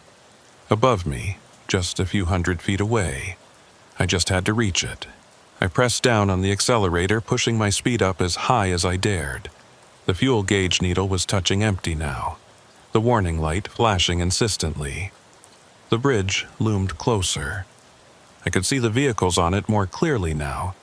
Cars and trucks moving at normal highway speeds, completely unaware of the impossible road beneath them. I was going to pass under that bridge, and when I did, maybe the loop would break. Maybe I'd be able to connect with that normal reality above me, get back to a world where physics worked correctly and mile markers made sense and GPS units didn't die for no reason. The bridge was maybe a quarter-mile away now, close enough that I could see details, the concrete supports, the safety barriers along the edges, the road surface itself. And then I saw what was painted on the nearest support, spray-painted in red, in letters 10 feet high. Mile 217 has no exit. My truck passed under the massive bridge, and the echo that came back was like thunder, like the voice of God, like the sound of reality breaking. It lasted 3 minutes and 47 seconds. I counted every one. And when it finally faded, I checked my mile marker. I was back at the beginning. I let my foot off the accelerator and the truck coasted to a gradual stop. My fuel gauge was showing completely empty now, the needle resting at the very bottom of the gauge. The engine was still running, but it was only a matter of time before it sputtered and died. I sat there in the middle of the highway, hazard lights on, and tried to think. I'd driven for how long? Hours. It felt like hours, even though my sense of time had broken down completely. I'd passed under dozens of overpasses, seen the same exit appear over and over, watched other vehicles vanish, encountered what might have been a ghost or hallucination of a stranded driver. And now I was back at mile marker 217. The place where this had started, or close to it. The place I couldn't escape from. My logbook was still on the passenger seat. I picked it up and flipped to today's page. The last entry was still there. 9:47 p.m., mile 197. GPS failure. And below it, the blank space where I'd tried to write more entries but couldn't. Except now, the space wasn't quite blank. There was something there, very faint, like text that had been written and then mostly erased. I held the logbook up to the dome light in the cab and squinted at it. The faint text said, Mile 217 has no exit. Mile 217 has no exit. Mile 217 has no exit. Written over and over, filling the entire page, in handwriting that looked almost like mine, but not quite. The letters were too uniform, too perfect, like they'd been printed rather than handwritten. I dropped the logbook and leaned back in my seat, closing my eyes. This wasn't real. It couldn't be real. I was having some kind of episode, some kind of breakdown. Or I died. Maybe I died hours ago, crashed on the highway near Youngstown or Pittsburgh, and this was, what, hell? Purgatory? Some kind of liminal space between life and death? That would explain why nothing made sense, why the laws of physics didn't work, why I kept encountering impossible things. If I was dead, then none of this mattered. I could just sit here and wait for whatever came next. But I didn't feel dead. I felt alive, alert, present. My body ached from hours of sitting in the driver's seat. My eyes burned from staring at the road. My bladder was full again, even though I'd used the restroom at the nightmare rest area. Dead people didn't need to use the bathroom, which meant I was alive, which meant this was real, or real enough that the distinction didn't matter, which meant I needed to keep trying to escape. My engine coughed, sputtered, then caught again and continued running. I had minutes left, maybe less. I put the truck back in gear and started driving again, slow now, conserving whatever fuel remained. I was at mile marker 217, and ahead of me would be the overpass, and beyond that, more highway. The same highway I'd been driving for hours. But maybe there was something I'd missed. Some detail, some clue, some way out that I hadn't noticed before. The overpass appeared ahead, the original one, with the graffiti tags in their familiar positions. Raise or rise in red. The circle with a line through it. All of it exactly as I'd first seen it. I slowed to a crawl as I approached it, maybe 15 miles per hour. My headlights illuminated every detail of the concrete supports, and I noticed something I hadn't seen before. Between the graffiti tags, carved into the concrete itself, were marks, thousands of them, covering every available surface. They looked like the tally marks I'd heard about from other drivers, the ones that appeared on structures sometimes. Groups of 4 vertical lines with a 5th diagonal line crossing through them. Marks that people made to count things. But these marks weren't just random. They were organized into sections, separated by deep grooves carved into the concrete. And each section had a label scratched above it in letters so small I could barely read them. Mile 200E. 17, mile 217. Mile 217, over and over. Each section marking a different instance of mile 217, a different iteration of this same stretch of highway, and the tally marks within each section numbered in the hundreds. Some sections had thousands. How many drivers had been caught here? How many vehicles had passed through mile 217, counting their passages, marking their attempts to escape? I was just the latest in a long line. Another truck, another driver, another set of tally marks waiting to be carved. I passed under the overpass at that slow crawl, and the echo was soft this time. Gentle, almost soothing, like a lullaby. It whispered to me in that echo, not words, not exactly, but meaning. You can't leave. This is where you are now. This is where you'll always be. I emerged on the other side and checked the mile marker. 4 miles forward. Progress, even if it was illusory.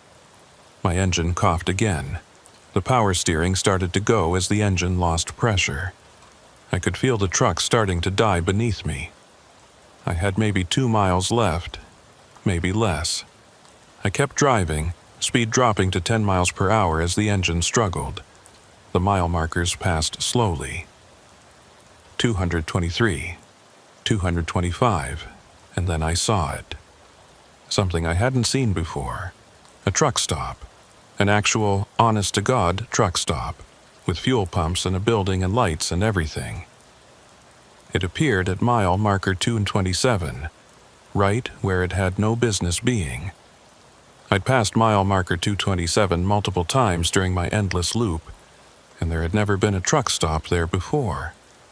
But there it was now. Real, solid, ordinary. Was it a trap, like the rest area had been? Another layer of the nightmare designed to lure me in, or was it genuine? A way out, a return to normal reality. I didn't have a choice. My engine was dying. I had maybe a quarter mile left before it quit entirely. I took the exit ramp, my truck barely maintaining enough speed to climb the slight grade. The power steering was completely gone now, and I had to muscle the wheel to make the turn into the truck stop parking lot. The fuel pumps were modern, well lit. The building beyond them looked clean and functional. There were other vehicles in the parking lot, maybe a dozen cars and 3 other semis.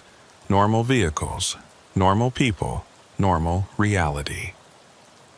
My engine died just as I pulled up to the pump island. The truck coasted the last few feet and stopped, and I set the air brakes one final time.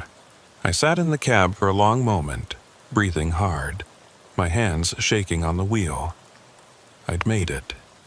I'd escaped. This truck stop was real. It had to be real, because if it wasn't, I had no more options left. I climbed down from the cab and walked toward the building. The asphalt beneath my feet was solid, real. The air smelled like diesel fuel and coffee. Normal truck stop smells. Inside, there was a convenience store area and a restaurant counter. There were people, a clerk behind the register, a couple of drivers sitting at the counter drinking coffee, someone browsing the snack aisle, real people, with faces that looked normal, shadows that moved correctly, eyes that weren't too dark or too empty. I approached the counter. "Excuse me," I said to the clerk. What mile marker is this? What highway are we on? The clerk looked at me like I was crazy. We're on I-80, westbound, mile marker 227. Are you okay, buddy? You look like you've had a rough night. Mile marker 227, I repeated. And if I go back to the highway and drive west, I'll reach Cleveland? Eventually, yeah. Cleveland's about 70 miles west of here. You need some coffee or something? 70 miles, a normal distance. A distance that matched reality. I need fuel, I said. My truck ran out at the pump. Sure thing. You can pay here once you're done filling up. I walked back out to my truck in a daze. The fuel pump worked normally. I swiped my card, selected the grade, started pumping. The numbers on the pump display clicked upward at a normal rate. Gallons and dollars, increasing in lockstep the way they should. I filled the tank completely, paying more attention to the process than I ever had before. Making sure it was real, making sure this wasn't another illusion. When the tank was full, I went back inside to pay. The transaction went through without a problem. The clerk gave me a receipt, asked if I needed anything else, and wished me a good night. Everything was normal. Everything was real. I climbed back into my cab, started the engine. It caught immediately, running smooth and strong, and pulled out of the truck stop. The exit ramp led back to I-80, and I merged onto the highway heading west. Mile marker 229 passed, then 233, then 237. Different mile markers. Not the same ones repeating. Actually progressing, actually moving forward. I'd escaped. I was out of the loop. My fuel gauge showed full. My odometer was counting up normally. My clock displayed a steady time, 1:47 a.m. I'd lost 4 hours somehow. 4 hours between 9:47 p.m. when my GPS died and now. 4 hours of driving that felt like much longer, but that had only moved me forward about 70 miles. But I was moving forward. That was what mattered. I drove for another hour without incident. Normal highway, normal traffic, normal mile markers. I passed through the rest of Ohio and into Indiana, heading for Cleveland to make my delivery. Everything was fine. Everything was normal. Except when I checked my logbook at the next rest stop, the real rest stop with actual people and actual trucks, the pages were wrong. The entry I'd made at 9:47 p.m. was still there. Mile 197, GPS failure. But all the pages after that, tomorrow's page, the next day's page, all the way to the end of the month, were covered in faint text. The same text repeated over and over. Mile 217 has no exit. Mile 217 has no exit. Mile 217 has no exit. I flipped through the entire logbook. Every blank page had the same text, filling every line, written in that too-perfect handwriting that looked almost like mine. I threw the logbook away, dumped it in a trash can at the rest stop, and bought a new one at the convenience store. Started fresh with clean pages that had nothing written on them. But when I opened the new logbook to make an entry, the first page said, Mile 217 has no exit. I made my delivery in Cleveland at 7:30 a.m., 5.5 hours late but still within the acceptable window. The dispatcher grumbled but accepted my excuse of traffic delays and equipment problems. After the delivery, I had 3 days off. I drove home to my apartment outside of Pittsburgh and tried to rest. But I couldn't sleep. Every time I closed my eyes, I saw overpasses, heard echoes that lasted too long, felt the wrongness of that impossible highway. On the second day, I tried to research what had happened. I searched online for I-80 Ohio Strange Highway, mile marker 217 loop, highway disappearances. I found nothing. No reports of other drivers experiencing what I had. No local legends or urban myths about that stretch of road. I found accident reports, yes. Crashes and fatalities on I-80 in Ohio, some of them near mile marker 217 or other mile markers I'd passed through during my loop. But no mentions of repeating overpasses. No mentions of exits that led nowhere. No mentions of drivers getting trapped in impossible loops of highway. Either I was the first, or everyone else who'd experienced it had never made it out to tell the story. On the third day, I called dispatch and told them I was taking a medical leave. Indefinite duration. They weren't happy, but they approved it. I couldn't drive anymore. Couldn't get back in a truck, back on the highway, risk getting caught in another loop. Mile 217 had no exit, but I'd found one anyway, somehow. And I wasn't going to test my luck by going back. For 2 weeks I stayed in my apartment. Didn't drive, didn't go anywhere, barely left my building. And every night I heard the echoes, not loud, not obvious, just there at the edge of my hearing. The sound of trucks passing under overpasses, bouncing back from concrete, carrying within them those rhythms and patterns that meant something, but that I still couldn't understand. The echoes were calling me back. After 2 weeks, I broke. I had to know, had to see if it was still there, if the loop was still active, if I'd really escaped, or if I was just in a temporary reprieve. I rented a car, didn't want to use my own truck, and drove west on I-80, following the same route I'd taken that night. The highway was normal during daylight, normal traffic, normal overpasses, normal mile markers that progressed at the expected rate. Mile marker 2117 looked like every other mile marker. The overpass near it looked like every other overpass, just concrete and steel, carrying a county road over the interstate. I drove under it at 65 miles per hour, and the echo was normal. Less than a second. Just the sound of my car's engine bouncing off concrete. Nothing strange. Nothing wrong. I kept driving all the way to mile marker 351, where the nightmare rest area had been. There was no rest area, just highway. The exit I'd taken to reach it wasn't there. Everything was normal. I turned around and drove back, passing through that entire stretch of highway again.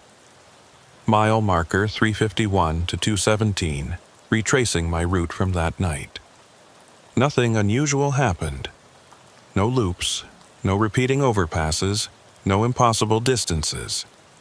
It was just a highway, but I knew what I'd experienced. I knew what I'd seen and heard and felt. The loop had been real. The overpasses had been wrong. The distance had been impossible. And somewhere, on some version of I-80 that existed alongside the normal one, mile 217 still had no exit. Drivers were still getting caught there. Still passing under those overpasses over and over, counting their loops, carving tally marks, waiting for something to release them. Or not waiting. Just driving forever, trapped in an endless circuit of highway that looked normal but wasn't. I returned the rental car and went back to my apartment. And that night, I heard my CB radio crackle to life, even though it wasn't turned on and wasn't even in my apartment. The sound came from everywhere and nowhere, and in it I heard a familiar voice. "This is Nolan. Can anyone hear me? I've been driving for..." The transmission faded into static. Nolan was still there, still trapped, still passing under those overpasses, still experiencing those impossible echoes. He'd never escaped, and maybe he never would. I wanted to respond, wanted to tell him I'd made it out, that there was hope. But I didn't have my CB with me, and even if I had, I don't think he could have heard me. We were in different versions of the highway now. He was in the one that looped. I was in the one that worked normally, and the two versions couldn't communicate, except for brief moments when the boundaries between them thinned and voices leaked through. I never drove professionally again. The medical leave became a permanent separation from my company. and I didn't try to find work with another carrier.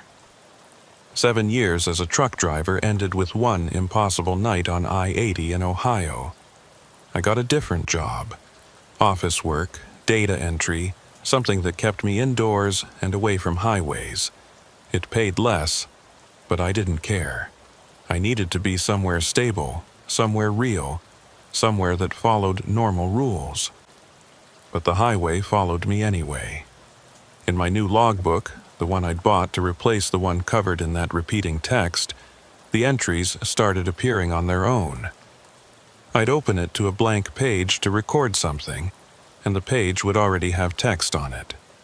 Mile 217 has no exit. I stopped using logbooks.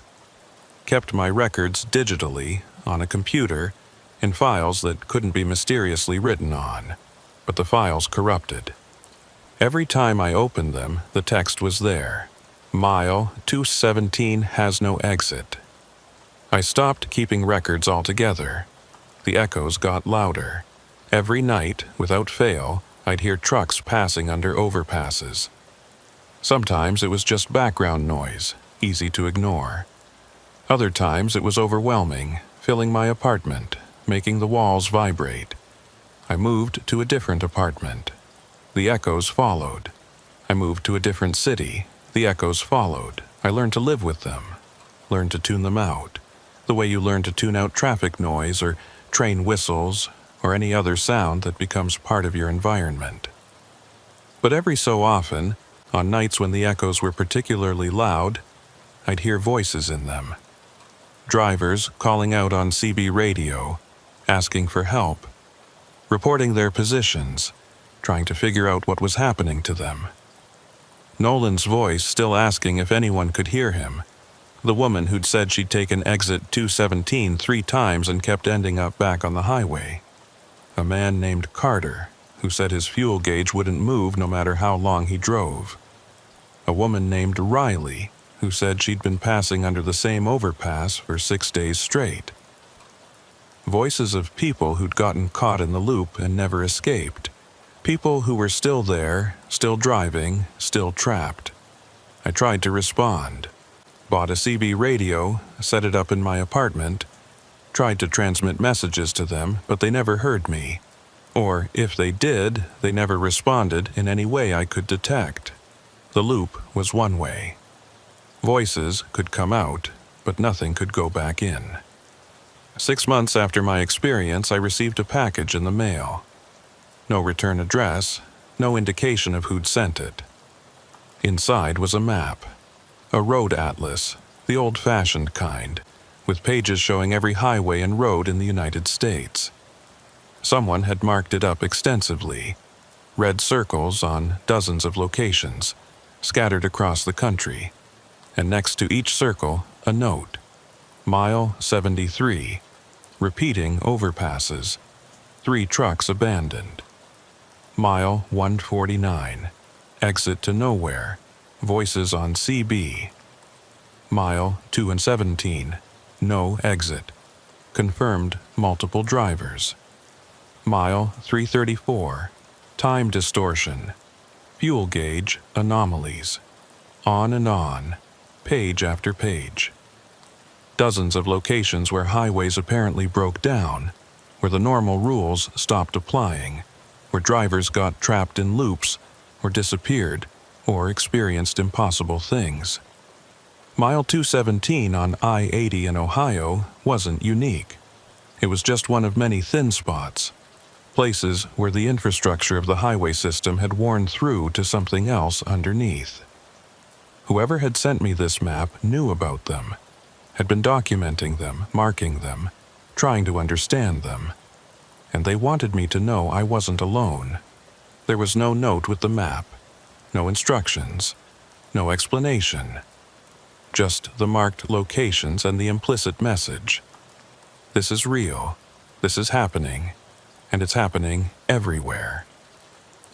I kept the map, studied it, cross-referenced it with my memories of that night, with the route I'd taken, with the mile markers I'd passed. Everything matched. Mile 217 was marked with a particularly bold circle and 3 exclamation points. The mapmaker knew that location was especially dangerous. I started researching the other marked locations. Most of them were on major interstates, I-80, I-70, I-90, I-40. High-traffic routes that thousands of trucks and cars used every day. I found accident reports for many of them. Crashes near the marked mile markers. Vehicles that had left the road for no apparent reason. Drivers who'd died in circumstances that didn't quite make sense. A truck that had jackknifed on a clear, dry night with no traffic and no obstacles. The driver killed instantly. A car that had driven straight into an overpass support at highway speed. No skid marks, no sign the driver had tried to brake. A semi that had been found abandoned on an exit ramp. Engine running, driver nowhere to be found. Accidents that might have been accidents or might have been something else. Drivers who'd gotten caught in loops they couldn't escape. Who'd made desperate choices that led to crashes or abandonment or simply disappearing. I wanted to warn people. Wanted to publish the map, put it online, tell other drivers to avoid these locations. But who would believe me? I had no proof, no evidence beyond my own experience and this anonymous map.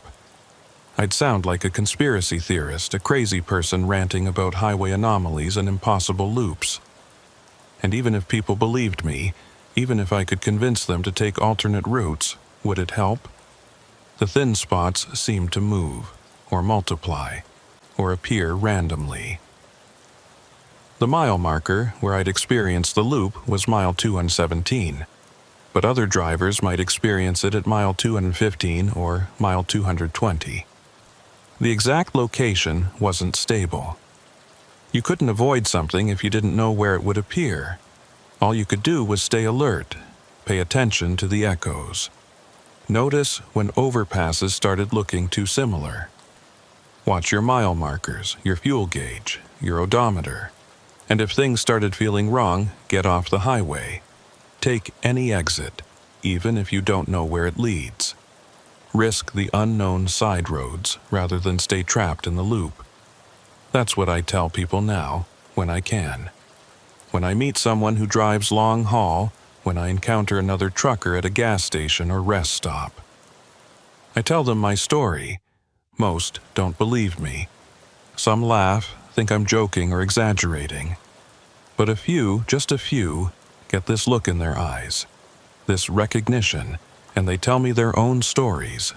The trucker who passed under the same overpass 7 times in a row on I-40 in New Mexico. The driver who spent 3 hours trying to exit I-70 in Kansas but couldn't find any off-ramps. The woman who drove through a tunnel in West Virginia and came out the other side 2 days later, with no memory of what had happened in between. Stories of highways that don't work right, of distances that don't match up, of time that flows differently. We're out there, those of us who've experienced it. A scattered network of drivers who know the truth about the highways. We mark our own maps, share information when we can, try to warn others, even though most won't listen. Because the alternative is to let people drive blind into these thin spots, unaware and unprepared. And that's not something I can live with. I still hear the echoes every night. They're part of my life now, a constant background presence that I've learned to accept. But sometimes in those echoes I hear something new. Not voices of trapped drivers, but something else. Counting. Very faint, almost inaudible, but definitely there. Someone or something is counting.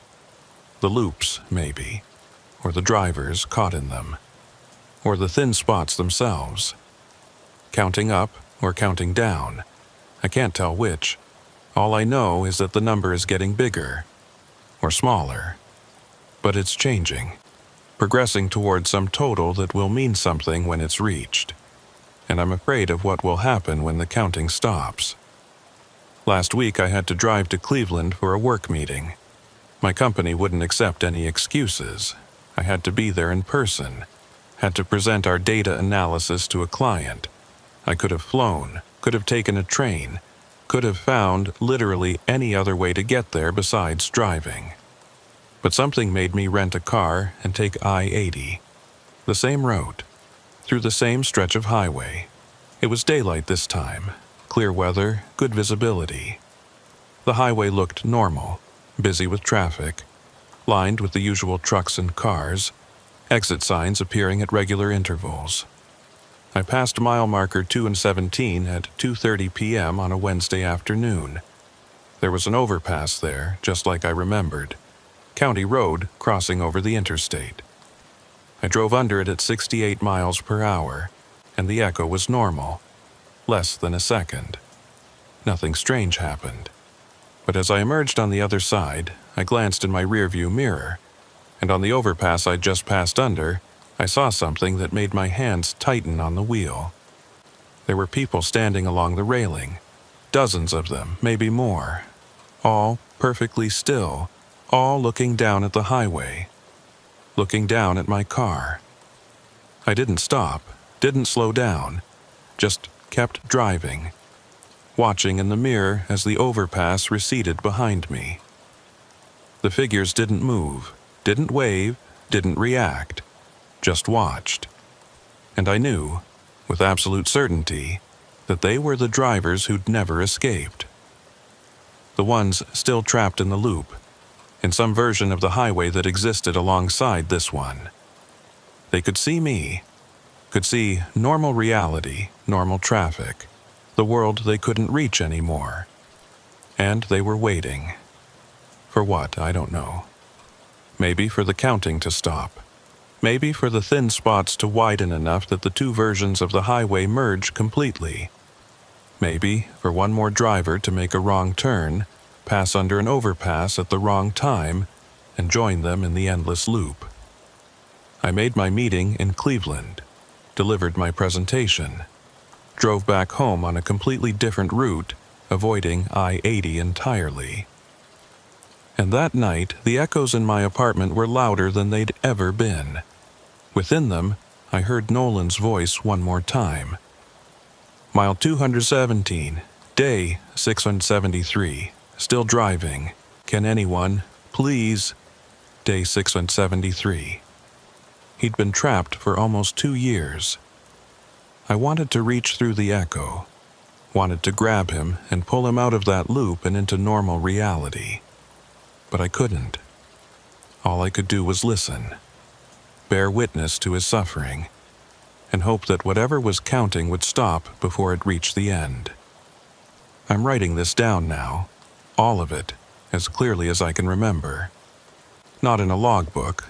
Those don't work anymore, always get corrupted with that repeating text.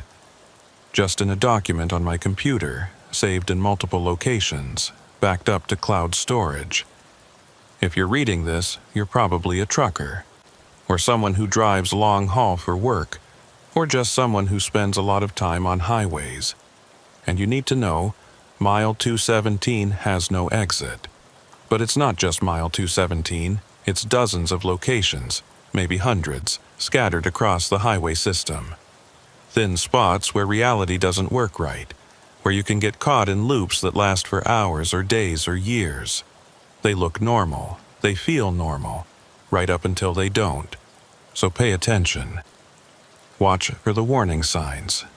Overpasses that look too similar. Echoes that last too long. Mile markers that don't progress at the right rate. Fuel gauges that don't move or move wrong.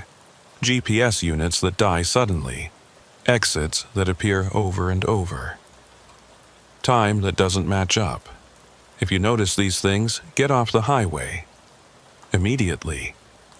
Take any exit, even if you don't know where it goes. Call dispatch. Tell them you have mechanical problems. Tell them anything. Just get off the highway and stay off until the feeling passes. Don't trust rest areas that appear when they shouldn't be there. Don't trust stranded drivers asking for help. Don't trust your instruments if they start acting strange. And whatever you do, don't try to take exit 217, because mile 217 has no exit, not really. It just has an entrance. And once you're in, you might not find your way back out. The echoes are getting louder tonight, louder than they've ever been. Within them, I hear not just voices, but something else now. Engines. Hundreds of engines, maybe thousands, all running at once. All those trapped trucks, still driving, still trying to find their way out. And beneath the engine sounds, beneath the voices, beneath everything else, I hear the counting. It's almost done. Almost at zero, or almost at infinity, I can't tell which. But when it reaches the end, when the counting finally stops, I think the thin spots are going to tear wide open, and all those trapped drivers, all those trucks still circling through impossible loops of highway, are going to come flooding out into normal reality. Or maybe normal reality is going to fall into the loops, and we'll all be trapped together, I don't know. All I know is that tonight, right now, at 3:47 a.m., I can hear my CB radio crackling to life in my closet, where I stored it months ago. And in the static, I hear my own voice. This is Mason Briggs, mile marker 2117. I can't get out. The overpass keeps appearing. Can anyone hear me, please? I'm not in my truck. I'm in my apartment. I'm nowhere near I-80, nowhere near Ohio, nowhere near any highway at all. But somehow I'm still there, still driving, still trapped. The echo follows me everywhere now, and it always will, because mile 217 has no exit.